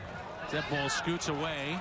Rosenthal late to getting there at the plate. The ball heads to third, and a run does score to make it 4-2. So Wilson scoring the 4th run for Miami here today. Good slider, just got underneath his glove. It's the thing about having a great catcher. When you got Yachty, we take it for granted. It's not easy. It really isn't. You see right there, it wasn't that bad of a slider, but it's just catching someone different, not getting all the way down. Ullman's a big kid too. He's 6'5". Cardinals really like his bat, and thought that this would be a spring training to work on little things like this. His defense, he threw out a guy, a base stealer 2 days ago. 1 ball, 2 strikes on Adeiny Echeverria. And a fly ball lifted into right. Catch is made, and the runner stays put. I think that going back a little bit, we take for granted now that we've seen Yachty for a few years. We take for granted the fact that the guy before Yachty was the one to set the tone for the catching position. He's the manager. It's Mike Matheny. He was relentless in the mornings. He was relentless in blocking. He was relentless in calling the game. His hitting approach sometimes had to take a back seat because he knew that his job at the plate, behind the plate, was so important. And that's what Yachty gets. And now these guys have a chance to learn from Yachty. So I think in a situation like this, you bring young catchers up that you might want to, have in your back pocket for the future, given if Yachty gets hurt again. I don't think there's a better combination of people in baseball right now to learn from, and that would be Mike and Yachty. No doubt. And something can be said for just standing there watching these guys. And I know 100% that the player that Yachty is today reflects in everything that he watched Mike Matheny do. And that cannot be said enough. 2-0 the count on Don Kelly. Kelly with an RBI single back in the fourth, also grounded out. 15 pitches this far for Trevor Rosenthal.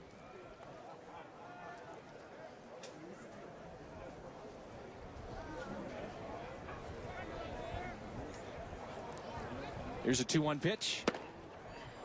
Little high, 3-1. Not a bad pitch.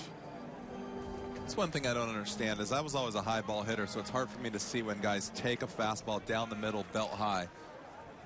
That's what you're looking for. And we're not calling it a strike a lot of times, which I don't understand either. But how do you not swing at it?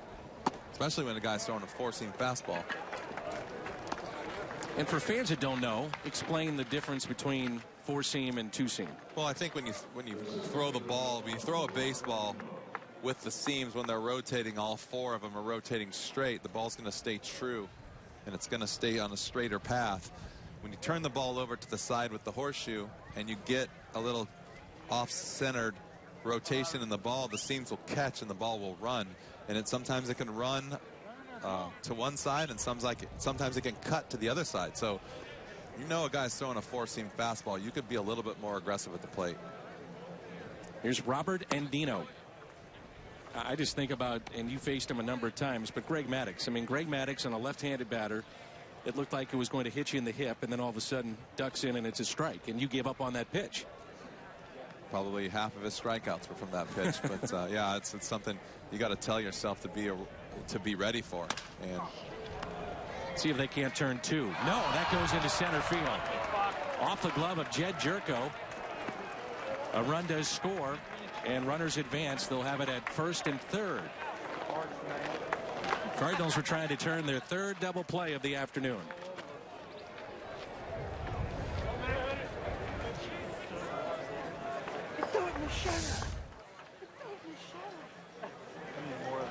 Trevor does a good job right there setting his feet. Just looks like he kind of short-armed it, and just trying to hit a moving target isn't as easy as it looks. And how many times can we say that's what spring training's for? Right. And it's just all aspects of the game you have to get together, and that's why you're down here. It's 4 errors collectively in this game. That pitch taken high. And a nightmare for a manager is that you have 20 pitches being thrown here by Rosenthal. You'll have only 1 out. You know, you don't want your closer going 30, 35 pitches. Yeah, I look to see maybe somebody getting up pretty soon here. The thing that happens is everyone's on pretty much a schedule. So during the regular season, a guy throws a lot of pitches, you can give him a day off. Here, the schedule's so tight, you never know. Justin Maxwell hits into a 4-6-3 double play. So the Cardinals turn their third double play of the afternoon. Miami adds to their lead. It's 5-2.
Up tosses, second inning of work for him. The 2016 season full of great matchups, cool giveaways, including 7 bobbleheads, 6 replica jerseys, 3 championship rings, and more. You can check out that lineup and get your tickets at cardinals.com/promotions. Hold on. Former batting champion with the Boston Red Sox. DeSmet High School's very own Bill Miller right there. John Mabry on the left and Mike Matheny. The gang is all back. Billy could flat out hit. Yeah, the shift is did on a lot here for what Moss. He did a lot. He worked hard. He was knowledgeable. And that's, I think, the key. I think anytime you see guys like Billy, wasn't the best player in the league, wasn't most high profile. That's why I like Jason Simon-Tachi in the minor leagues. I think a guy like that who really had to work at his craft has so much knowledge of what it's like to be an everyday, a normal player. I mean, I think you get a guy like Barry Bonds out there. He's a great asset to a team. But how many people can really understand how good he was and how his thought process is so much better than everyone else? And I remember talking to a guy like Eduardo Perez in the minor leagues. And he's trying to teach me things. And a guy like Mark McGuire. They see things differently that most people can't comprehend.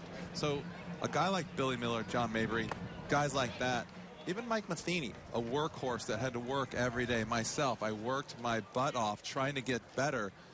They can give you so much more in a layman's terms of just, this is how I did it and this is why I did it. You get so much more information than maybe the best player in the league kind of didn't have to do so many things to work so hard at it. Brandon Moss takes a ball. I said to Billy Miller last year, I said, you probably have, you could make a case, the greatest base hit in Red Sox history. It was his hit off of Mariano Rivera in Game 4 of the 2004. Scored Dave Roberts. Right. Dave Roberts had just come in to pinch hit and pinch run, I should say.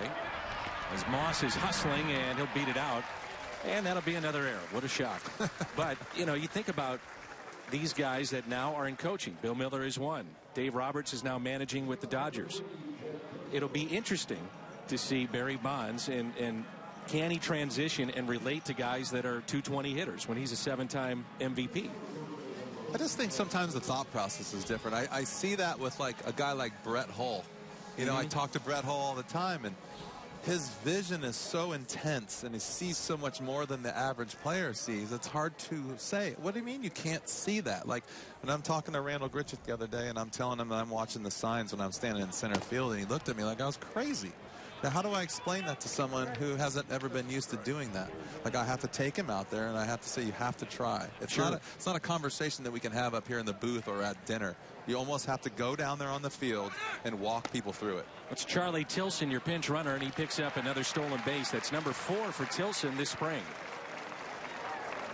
Did you work with Charlie much? Charlie's one of those guys they are really high on. His speed, his base stealing ability. He's one of those guys I was told in the minor leagues that didn't realize what he's got.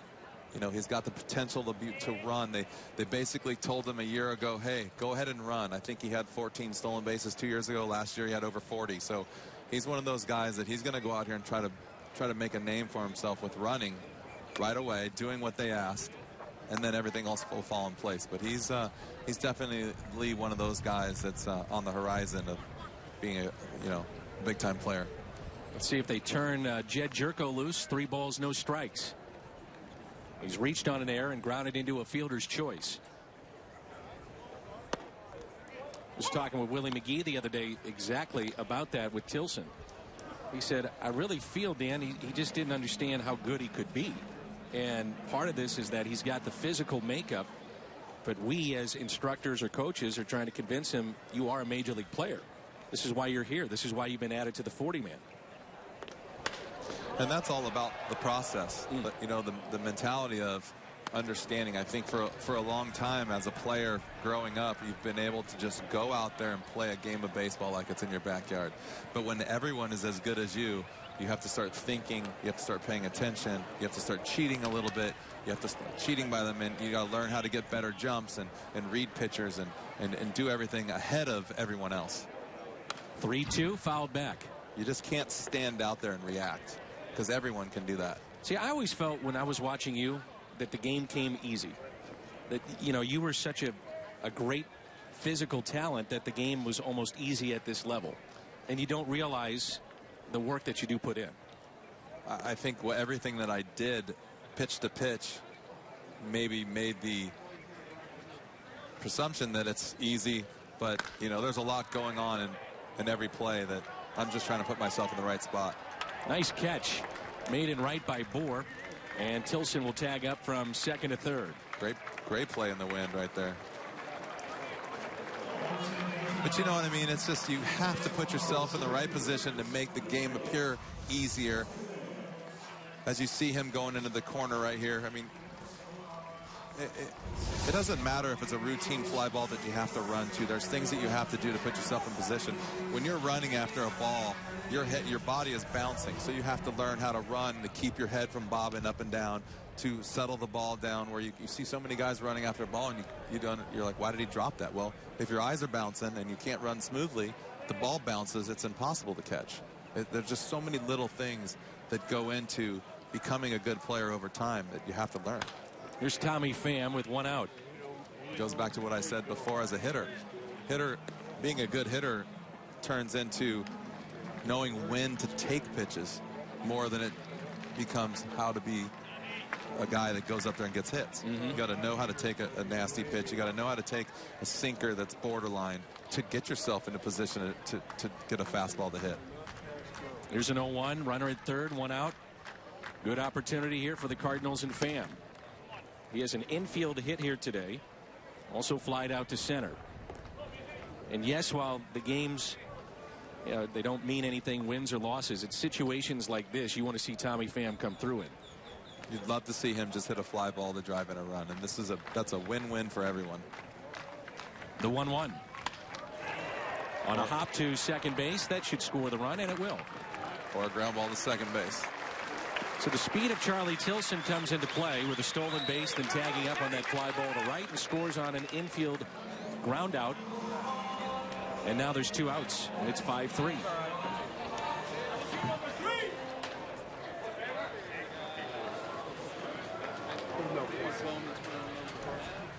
And Don Mattingly will go to his pen.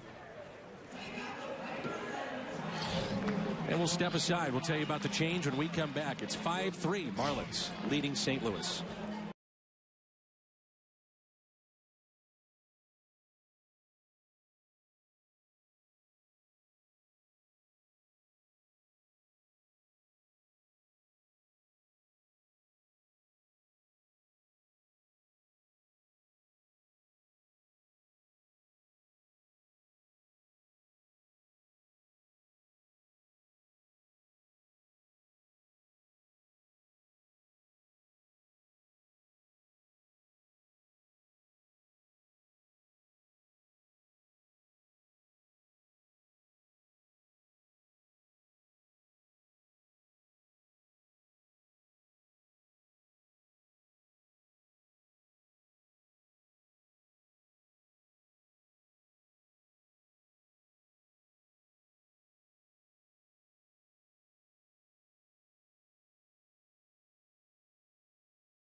The St. Louis Cardinals. By Menards. Save big money at Menards on all your home improvement needs. And by Bomarito, where Price sells cars.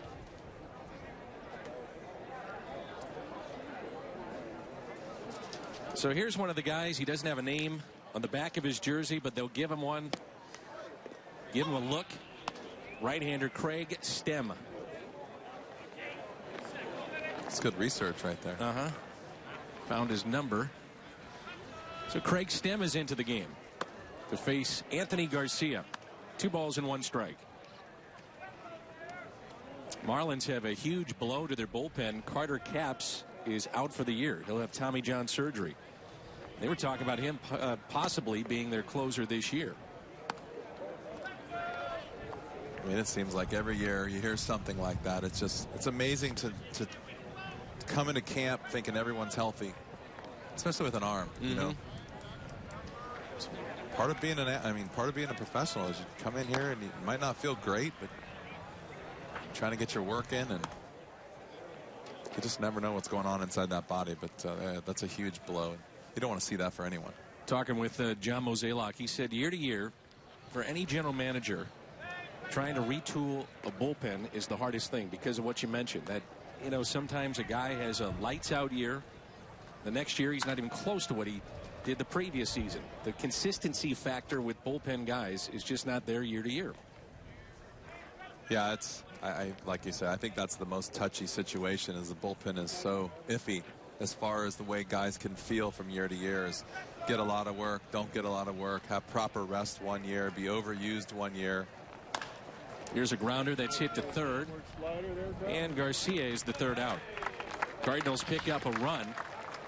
It's 5-3 Marlins from Roger Dean.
Our Budweiser What's on Tap.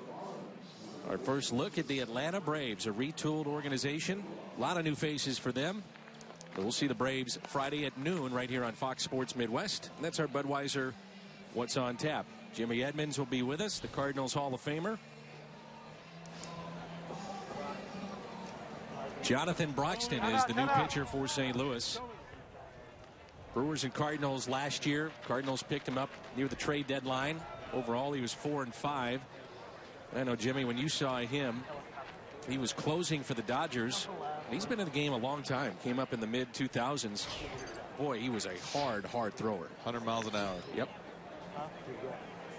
And it came out of his hand in a hurry. There's a ground ball to the right side. Base hit past Dean Anna. Austin Nolan with his first hit of the afternoon. That's how we start play here in the seventh.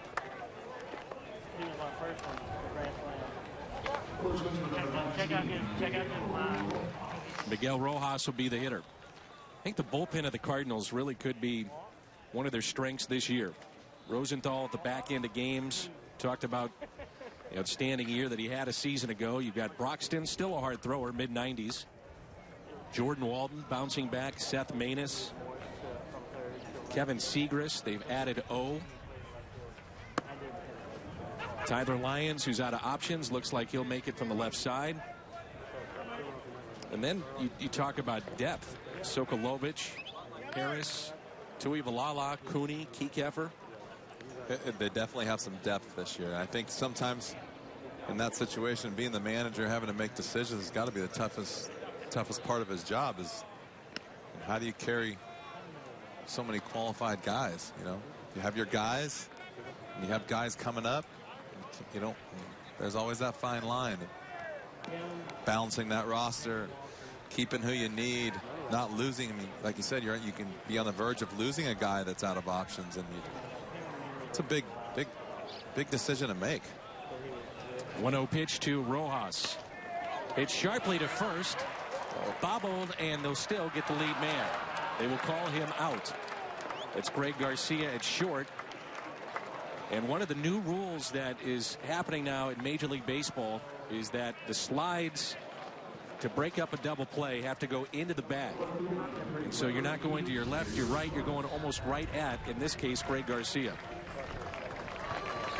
That little hesitation left Garcia out to dry. Yeah, and you can see even in that slide right there, he's on the verge of getting hurt. It's not, guys are not getting hurt because of the slides as much as they're not getting out of the way. You know, I don't think that back in the day, when in the 60s and 70s and all these days, you would see guys, I mean, that's part of the game. You run hard, you break up a double play, you try to, you know, buy an extra runner, get a run to score. Nowadays, guys just lose their train of thought or take it for granted that you're not coming in hard. And you could see right there, I mean, guys sliding into the base, he's going to pop up and break it up. And he just doesn't move. Right. You're risking getting your knee jammed. That little bobble cost Garcia, too, because then he's all of a sudden, he's hung out to dry. You still got to be on your toes. You still cannot allow a guy, or you don't want to allow a guy to slide into you. Just nothing but problems. Xavier Scruggs pops it up. And yes, that's the Scruggs that was with the Cardinals last year, and now he's with the Miami Marlins. Good guy. Wish him nothing but the best. 2 outs, and it brings in the catcher, Adrian Nieto. Only 4 pitches for Jonathan Broxton, and he's recorded 2 outs. It seems like, too, guys like Broxton, they're all over the place in Major League Baseball. I mean, these hard throwers, guys that are mid to high 90s or 7th, 8th inning guys. Velocities have definitely picked up over the last few years. His pitching has made a massive comeback in recent, 4 or 5 years. Yeah. Jonathan, a big hunter from Augusta, Georgia. I don't think he's 305 anymore on that weight. He's dropped about 20, 25 pounds. 2 balls and no strikes.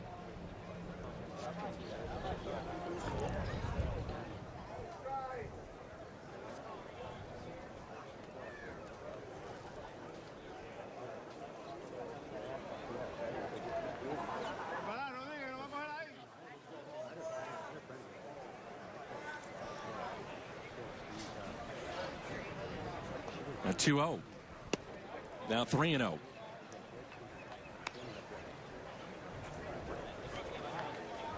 Little sights and sound of the game. Yeah, I'm sure at this point in the day, veterans are ready to go home. Don't get hurt. I'm going to go with most of them are home. Or in the weight room right now. 3-1. Always felt that Tony La Russa ran a very efficient camp, kept it moving for guys so that you didn't have that boredom factor set in. I think we're seeing that with David Bell and Mike Matheny, and like you talked about earlier, some of the drills to keep it interesting. It's the same spot, 3-2. It's a fine line. It's a fine line between veteran and young player. Players that are going to help you, young player that's going to start every day. You know, giving guys time off, breaks, and personalities. Who needs more work, who needs less work? I mean, there's 40 guys out there. There's 40 different ways to handle your team. And it's a challenge. 6 weeks is a long time down here. 3-2 pitch. Runner goes with 2 outs and a grounder right side. Broxton to the bag for the out. Let's stretch on a beautiful day here at Roger Dean Stadium. 5-3 Marlins.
West is brought to you by Bomarito, where price sells cars.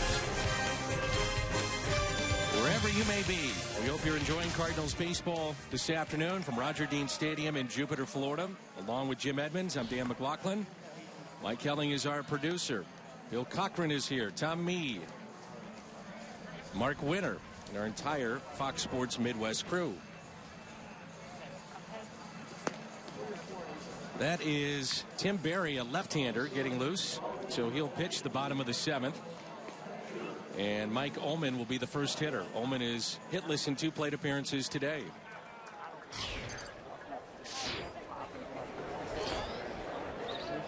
Hard to believe we're celebrating the 10-year anniversary of the 2006 championship team this season.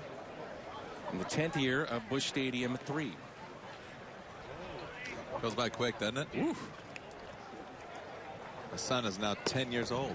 Is that right? Just turned 10. A fun team. That team got off to such a great start. Then besieged by injuries, and there's a base hit. And then got hot at the right time. But if not for Scott Spezio, a Saturday against Milwaukee with one of the biggest hits that gets overlooked, that triple that came against Francisco Cordero, who was a very good closer at that time, we might not be celebrating the 06 champions. It's funny when you look back, or even in the moment, there's a few big plays that really define the entire season. Or like Belliard's play, Yep. the postseason. Now, was that your idea to award the game balls? I have no idea how I came up with that. But that was your idea. I literally just stood up to make it, played long enough to understand, and I just stood up to make everyone aware of what a great play that was and what a great situation. And I don't know if it was to say, hey, you know, we can do this, you know, because we've been riding that wave all year, up down, injuries, you know, 85 wins, whatever it was, and just all of a sudden it started to click. Mike Piazza dropped the pop-up. Yes. And Albert goes deep the next pitch. I mean, right. Those little things, I'm like, hey, you know, but also I think Ronnie was such a great teammate as far as being great for the guys and just made such a humongous play. Not one of those guys that was blessed with the body of a typical athlete, just made everything count. And it was just, I don't know why, it just came over me and I wanted to say something. Could be 2 here. 4, 6, 3 off the bat of Dean Anna. Hey, Cardinal fans, next time you want to grab tickets and get your seats, get the StubHub app. Not only will you find seats you'll love, whenever you want, you can find the best seat for your buck when you sort by the best value. So get the StubHub app today. There's a team, too, that dealt with a lot of injuries that I think people have overlooked as time has gone on. You got David Eckstein healthy again for the postseason. He turns out to be your World Series MVP. There's a ball taken by Patrick Wisdom. Preston Wilson got hot in August, had a couple of really big home runs late. He'll be working with Fox Sports Florida this year, doing some of their games. 1 ball, 1 strike. Patrick Wisdom, who homered here earlier. And in the moment of Wainwright against Beltran with everything on the line at Shea Stadium. Literally rocking. Yeah, it was. It just giving me goosebumps thinking about it. Just like watching even a guy like Preston Wilson from the distance over the years and just not knowing him, and what a professional he turned out to be, and what a great teammate, what a great team player.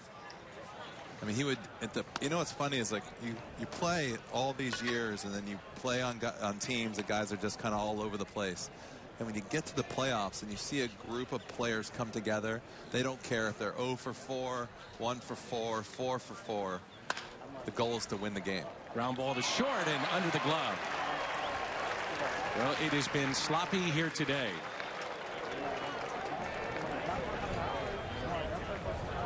A little bit of an in-between hop right there. You know, Preston told me that when you guys won the World Series, it was 20 years to the day that his dad won with the Mets in 1986. We had talked about that. And he said that his dad was in the stands and family, and He said it's something that, you know, it's great to win a World Series. Don't get me wrong. But they're going to take a look at Patrick Wisdom, make sure he's all right. But he said just the idea that he had to celebrate, got to celebrate 20 years after his dad had won the World Series was pretty unique. And that's not good to see there. That's the trainer, Chris Conroy, looking at Patrick Wisdom. And then Spezio, too. Yeah. His dad had won a World Series. You know what was great, though? The thing about that was, even though those guys were kids and even those guys weren't big parts of our team at that time, they were so vocal upon winning because of, hey, my dad did it. We can, you know, it was like, it was an interesting group, to say the least. You had a lot of characters. There's always one, but that year was a few. Yeah. Spezio, yourself, Scott Rowland, Albert Pujols, Yadier Molina, Izzy. Here's a 1-0 pitch.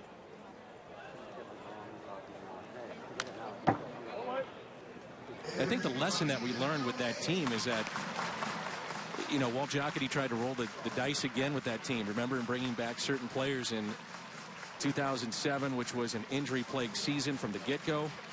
Chris Carpenter got hurt that opening night against the Mets.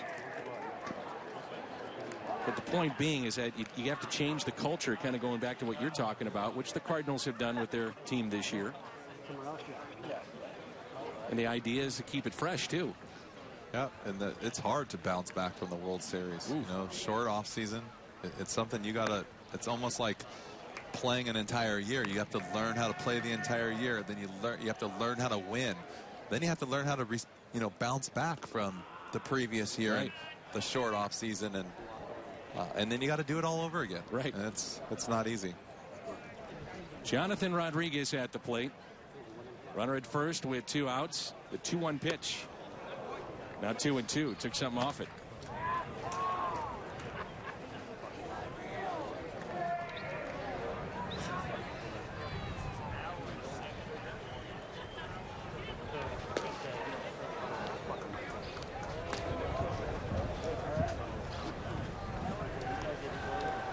Here's a 2-2.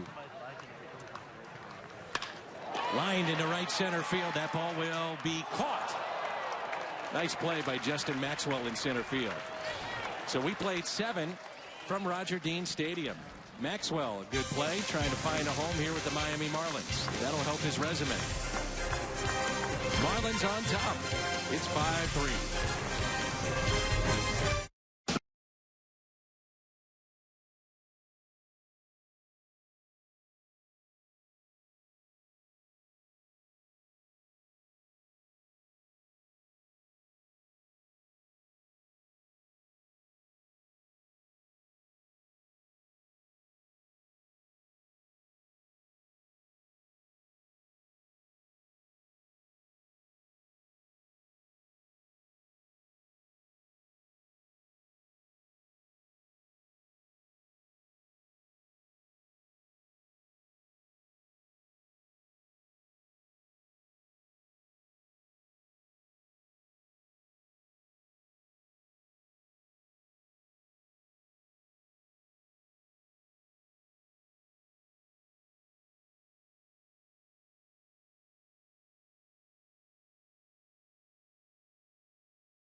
The workhorse a year ago, that's Kevin Segrist. Led the majors with 81 appearances. Third most by a Cardinals left-handed reliever. Number 1 on that list, Steve Klein at 89. Ray King at 86 one year. And then Kevin Segrist. The difference, though, Jimmy, when you look at that trio, is that this guy's a hard thrower. Personalities. And personalities. Yeah, Kevin is. He's got He's got the fastball that those guys did never have. They never could get anywhere near this. But you know, it just goes to show you. You know what you're doing. How did you guys put up with Steve Klein? I loved him. He kept us going. He was one of those guys that you wanted to be close but not too close to. You know what I mean? Yeah. But it was an interesting afternoon every day in the locker room with him. There's a bouncer that makes it for a base hit into left. So JT Riddle will come up with a runner at first, and that's Hood. It was the lowest ERA by a Cardinals reliever in team history in 2013 when Siegrist bust on the scene with a .45 ERA in 45 appearances. I mean, think about that, .45. Whew. When he first burst on the scene, he was impressive. Yeah. He was throwing 97, 98 consistently. Is that what you look for with him in terms of his success, where the velocity is? I like to see the velocity up. Obviously, I think that for me, if you can pitch, you can pitch. But I think there's a huge difference in 92, 93 to 96. I think that the ball just gets on you that much quicker. And it's not the same between 87 and 90 as it is between 94, 93, and 97. For some reason, especially being left-handed, you know, when you just have to make those decisions as a hitter so much quicker in that upper 90s range. And then, you know, not that every fastball can be hit, but it gives you so much more with your breaking stuff. And it's you don't have to throw that hard to be successful, obviously. But for me as a hitter, I'm thinking I need to get ready if this guy's going to throw that hard. And it definitely it brings more challenges to a hitter than sometimes 91, 92 does. And then sometimes it's just comfort as a hitter. You know, it's interesting, too. You see more matchups lefty-lefty now than ever in the game, with managers going to one or two lefties to get that matchup against, let's say, a Jim Edmonds. And I guess, and maybe you can explain this better than I, but when you look at it, there aren't a lot of, you know, when you're playing Little League, high school, college, minor leagues, until you get to that minor league level, left-handed batters aren't facing lefties all that much. And so it's kind of a work in progress as you go along. You know, and it's funny, too, is growing up, you don't think about it. Even if you are facing a lefty, it's not a big deal. I did really well against lefties all the way up to maybe the last couple years. And I think sometimes you either lose your concentration or it gets more specialized where, you know, and the lefties, I think, are getting better. I think back in the day, lefties were fastball, four-seam, curveball. I used to see lefties with sinkers and good sliders, and I don't think, for me, growing up, I ever really saw that. And I think the game is definitely changing. It's evolving, but everybody's getting better, and it makes it a lot tougher on a hitter. Sharif Othman is the hitter. 2 runners on, nobody out. 1-0 pitch. That's the pitch right there that Siegrist is trying to get much better at. He's working at it here in spring training, but that's his breaking ball. Obviously, the bread and butter is that mid-90s fastball, but he can offset that with a good curveball. Watch out. You having any fun, Jimmy?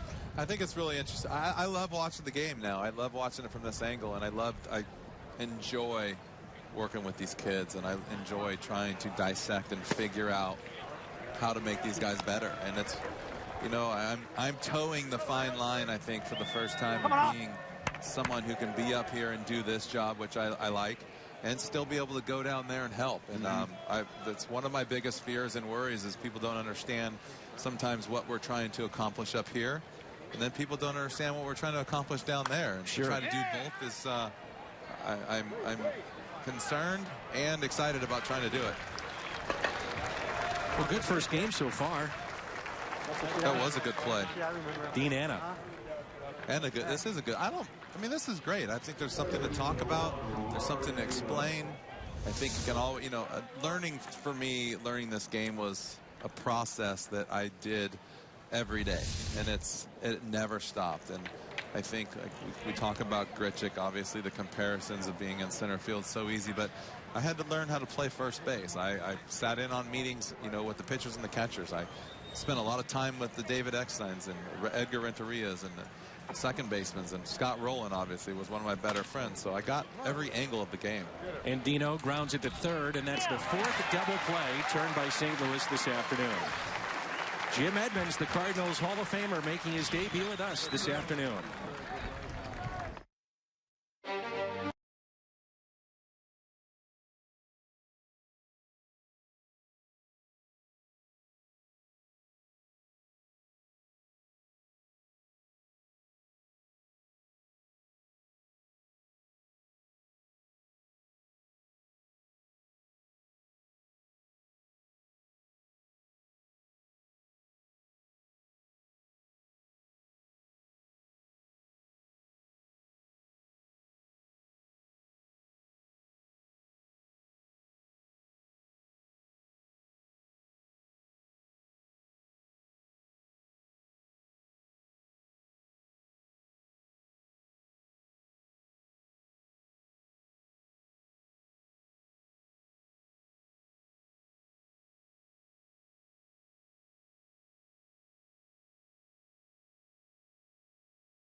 We hope he's okay. Had a 2-run homer earlier this afternoon and then limped off the field. This is back in the 5th inning. A no-doubter, the Cardinals' 2nd home run this spring. And Wisdom with a 2-run shot. And that got the Cardinals on the board. He's your Budweiser player of the game. Well, the Cardinals had Wisdom having to leave the game because of some type of injury. And then Garcia, Greg Garcia, who you would think would be on the bench this year for the Cardinals, looked like he had a sore knee as he was slid into. I mean, that's the biggest concern for guys like David Bell and Mike Matheny. I mean, you just want to come out of these games, get their work in, and don't get hurt, period. I think that's the question that it gets old. And I'm sure if you're in the locker room every day or you're the manager, is how's it going today? Is everyone healthy? Right. And it's just like, how's everything going, you know? You definitely got to just try to get through the games. You got to get guys in shape, and you got to keep them on the field and keep them healthy. And the whole reason why when you're watching the game on TV is you see one guy one day and then another guy the next is you just can't run them out there every day this early in the season. Legs aren't ready to go, get fatigued, and that's how you get hurt. There's Hazel Baker. Did you have a chance to work with him? Yes, I did. Good young man. Got a lot of tools. Can run. He's athletic. Tall, lanky. Tall, lanky. He's got a little bit of pop. It's weird. I showed up one day and I think we had 8 outfielders. And I thought that was a small group. And there was Matt Holliday standing out there by himself. And I thought to myself, where's everyone at? Right. And I just, just not really paying attention to what was going on in camp. And the first day, standing out there, and I'm thinking, this is like new territory for me. You got a whole audience now. That's what I was saying before. You come in and work with a bunch of veterans, and you don't have a whole lot to give. And I found myself standing out there looking at all young players with wide-eyed and ready to go. What's interesting, too, is I've talked to guys that have been in your position that are asked to come back and be a part of camp, get in uniform again, and they are just so cautious about what they want to say and how they say it. There's a fly ball out to left. That ball carried up. And the catch is made because they don't want to step on the toes of those that are going to do this for the next 6 months every day. So it is a fine line that you guys walk. Well, I love this coaching staff is because they come to you and ask you, your opinion and get involved. And Mike is great about that. I think when you have some older managers and coaching staffs that have egos and they want to run it their way, and trust me, Mike's running the ship the way he wants to run it, but he is definitely allowing everyone to be involved and to help out. His knowledge is the most important thing in this game at this level, and you can't have enough of it. Carson Kelly is robbed again by Maxwell. It looks like he may have dropped that ball. He did, so Kelly is aboard. Nearly his second great catch of the afternoon. It's the worst thing that can happen to an outfielder. Run all that way, dive, and the ball come out of your glove. I'll give you one worse. Dive and it goes by you. Yeah, that's true. Well, I mean, I think you make that effort, and then to actually have the ball in your glove and then drop it. It was like my biggest fear is the ball squirting out after you've tried to make a great play. I would reach in there with my other hand as fast as I could to make sure that I wasn't going to go through all that effort. I noticed with you, and this is Greg Garcia, so good to see that Greg is healthy enough to stay in the game. But you would, when you'd make your diving catches, and you made plenty of them, but that offhand, your throwing hand would come on the glove, where a lot of guys don't do that. I just didn't want the ball. It happened a few times when I was young, and I did not want that ball to squirt out. Garcia hits a fair ball out at second, and this will turn into a double play. 5-3 Marlins. We head to the ninth.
Auto, home, and life. Visit your local agent or find us on the web at shelterinsurance.com. We're your shield. We're your shelter. And by Bud Light. Raise one to right now.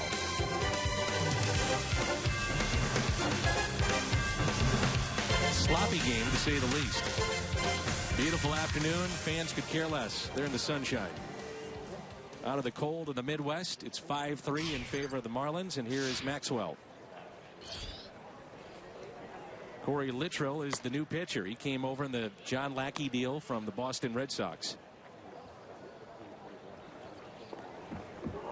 I wonder if the Cardinals would have done anything differently with their offseason if they knew right away, and maybe they did, that Lance Lynn would have been unavailable.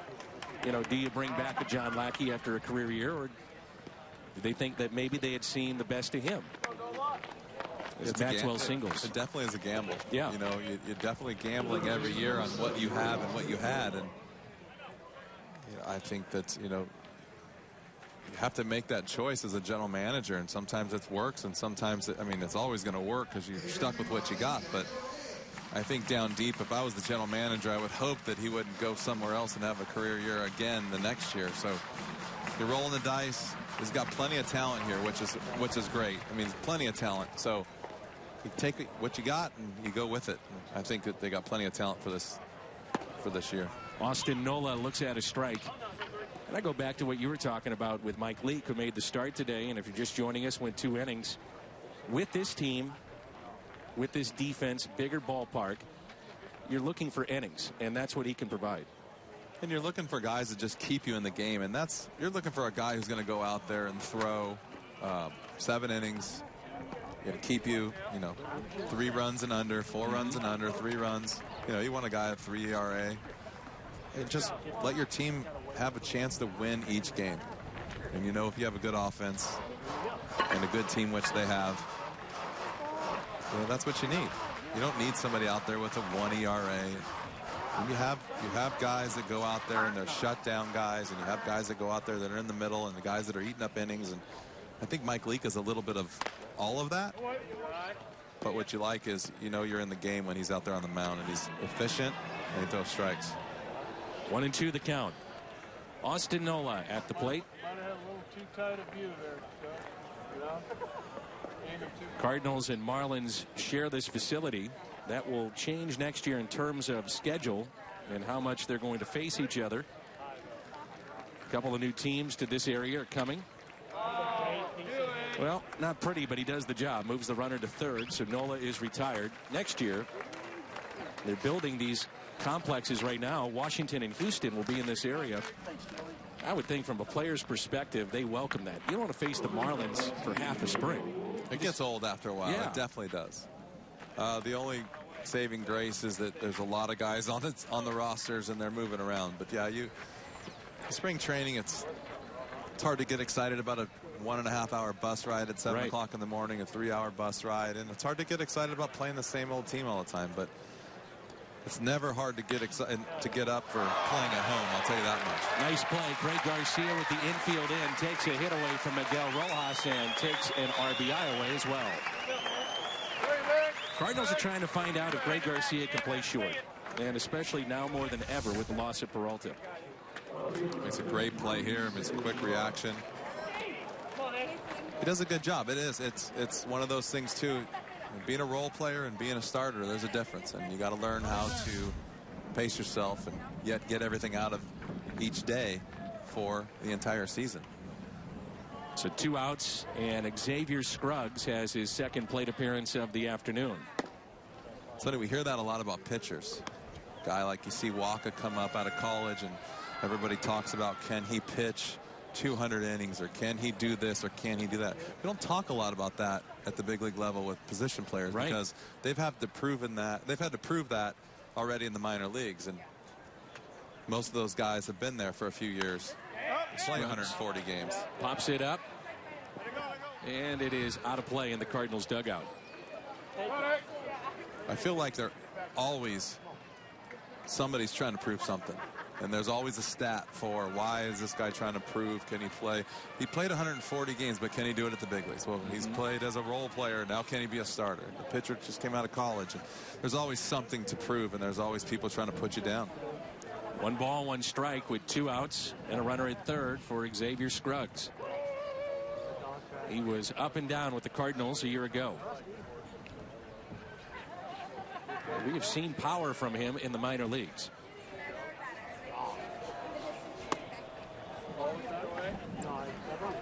I like it. Corey's pitching in, being aggressive.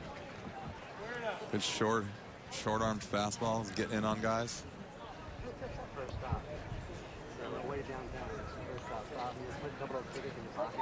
2 balls, 1 strike.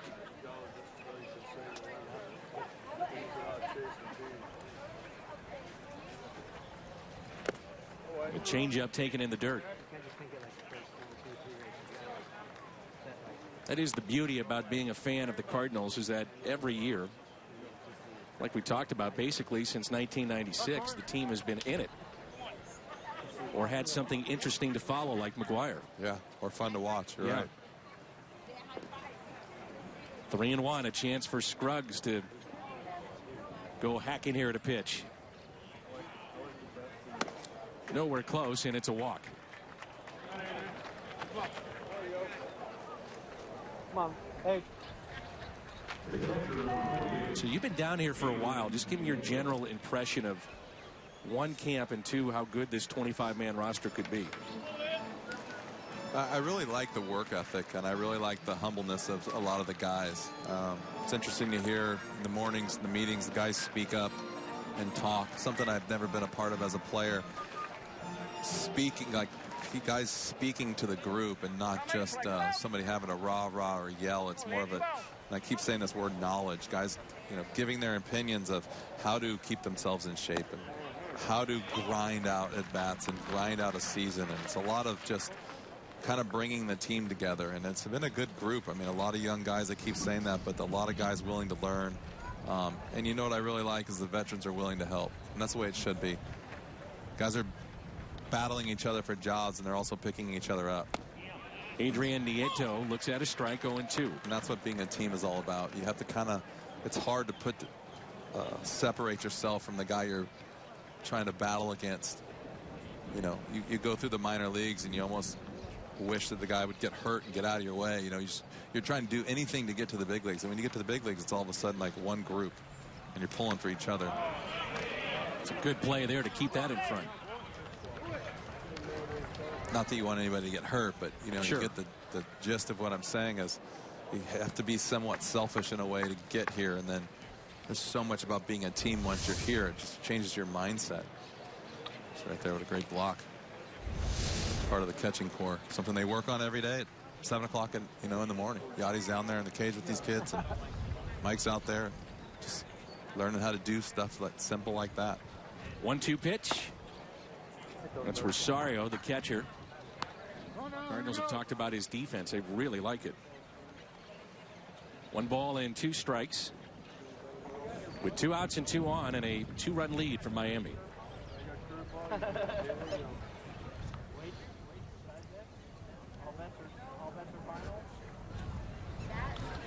Ooh, just missed.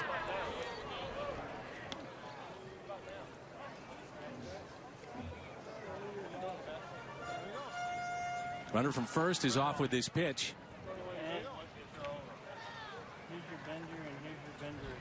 Check that, 2-2. On the board it says 2-2, but I thought it was 3-2. I think he was saying it's 3-2.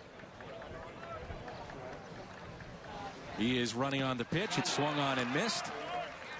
And Littrell has himself a scoreless top of the ninth. 5-3 final hope for the Cardinals when we come back.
The ninth.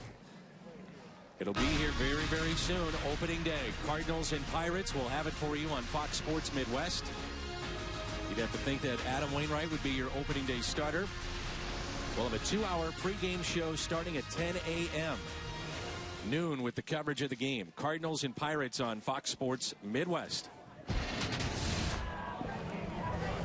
We look at it on paper. It seems to be a 3-team race going into the season. No particular order. St. Louis, Chicago, and Pittsburgh.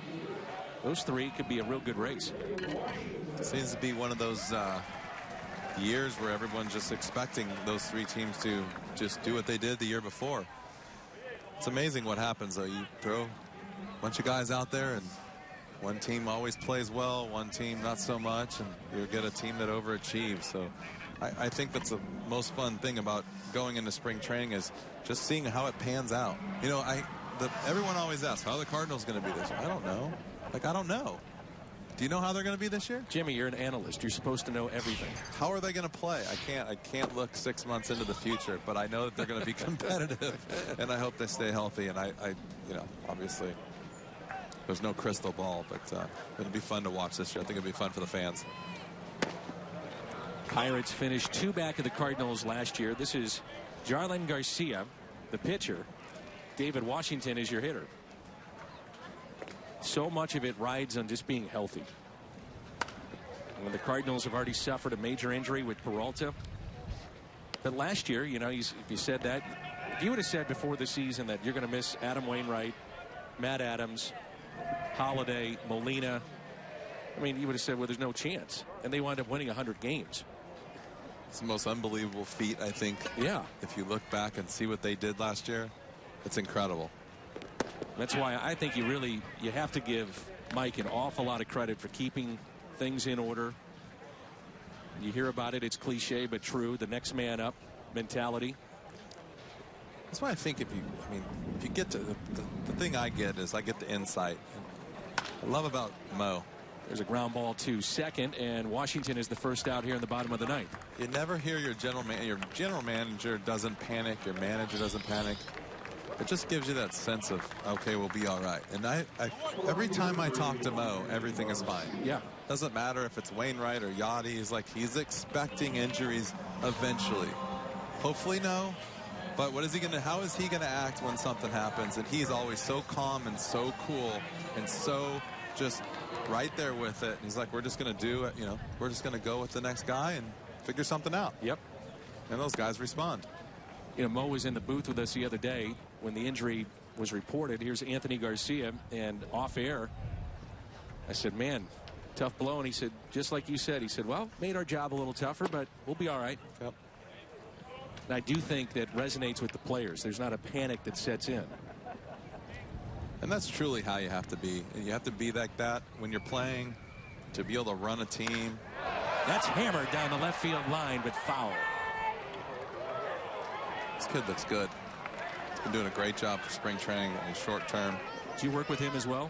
He's out there, you know, he's out there working hard. He's listening. He's doing everything that's asked, and he's throwing some good at-bats together. And when you're in the box, you're on your own. Yep. You know, nobody can hit for you.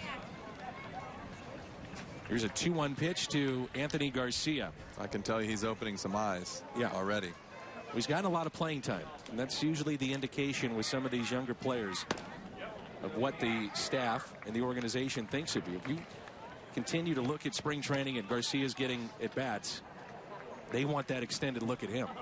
Well, that's a good thing about being the young player. Usually does get more at-bats because the starters are going to have some days off, and so when they don't feel good, they're going to opt out. Where these guys don't get to opt out. You know, these guys don't get to, unless something's really wrong. You know, they got to. You know, you got to go out there and play and prove yourself. 3-2 pitch hit down the left field line. That ball is fair. One hops off the wall, and now over the wall. So ground rule double for Garcia.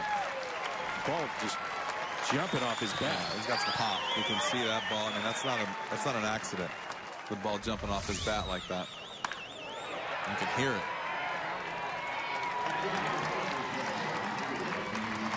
Aledmys Diaz will be the pinch hitter, who was 4 for 4 yesterday. Trying to make his presence known to be potentially the fill-in for Johnny Peralta. Just another guy with an opportunity. Yeah. Make the best out of it. You never know what's going to happen.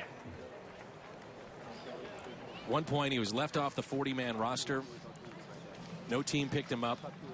And then it just seemed to kind of shake him up. He even said that. And all of a sudden his game picked up incredibly, in particular at the plate. Now he's made a couple of really good plays defensively at short, at third, shown off a good arm, good range. I think the question will be, can he carry over what he's done in the Arizona Fall League and last year to wrap up the season at Memphis? Can that carry over to this season? One out, runner at second base. Diaz takes a strike. It's just experience. You know, you learn on the job, and you learn and you learn and you learn, and then one day it clicks. You know, you can be told so many things, but until you feel it, you know, you're not going to get it. And all of a sudden it clicks, and some guys really take off after that. And some guys taking it personal when you get left off the roster. I think that's the mindset that he had. And again, time is called. Looks like the catcher may have been a little crossed up. And it's 1 ball and 1 strike.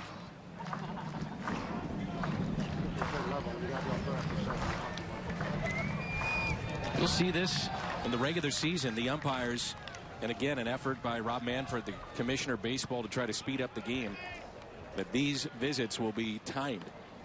If a manager comes out and visits with the pitcher, that is timed. A strike, 1-2. Little shot clock, as you say out there in the outfield today, in between innings. Waiting for it to start being a little shorter with the visits, and shot clock for that too. Ground ball that's hit to short, and Diaz is out. Picked it first.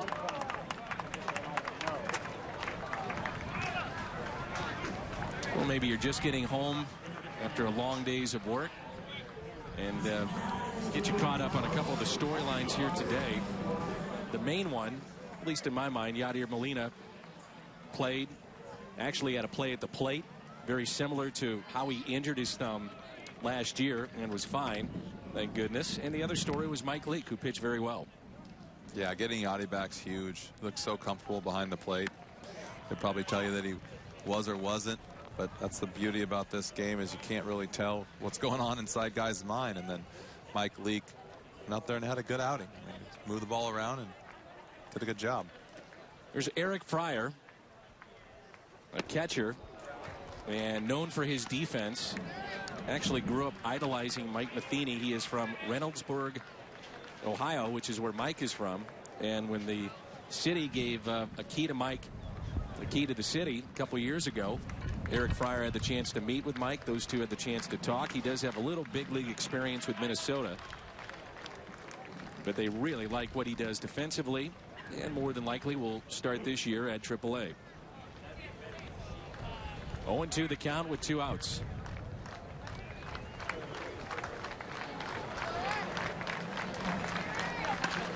That's it out of play.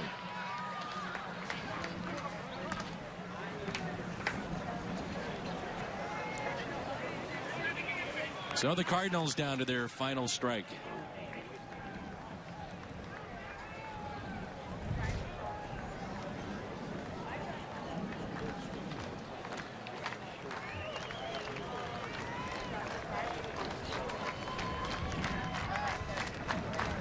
Breaking ball and a call, third strike, and that's how the game comes to an end. A strikeout of Eric Fryer. Well, welcome to the broadcast booth. A lot of fun today. I had a lot of fun. This is it's a lot of fun. I mean, I get a chance to get up here with you and watch some good baseball, even though it was a little sloppy. Just a little. Got Yadi back and Leak, like you said, and a loss, but I think it's a game where everybody got out there and got some work in. I think that's the biggest thing. I think we lose track of what we're here for, and that's to get, these guys are getting work in and getting closer to opening day every day. So a loss for the Cardinals, 5-3. But we introduced Jim Edmonds to you in the broadcast booth. We're going to have a lot of fun this year. We'll be back to wrap things up in just a moment. 5-3 the final.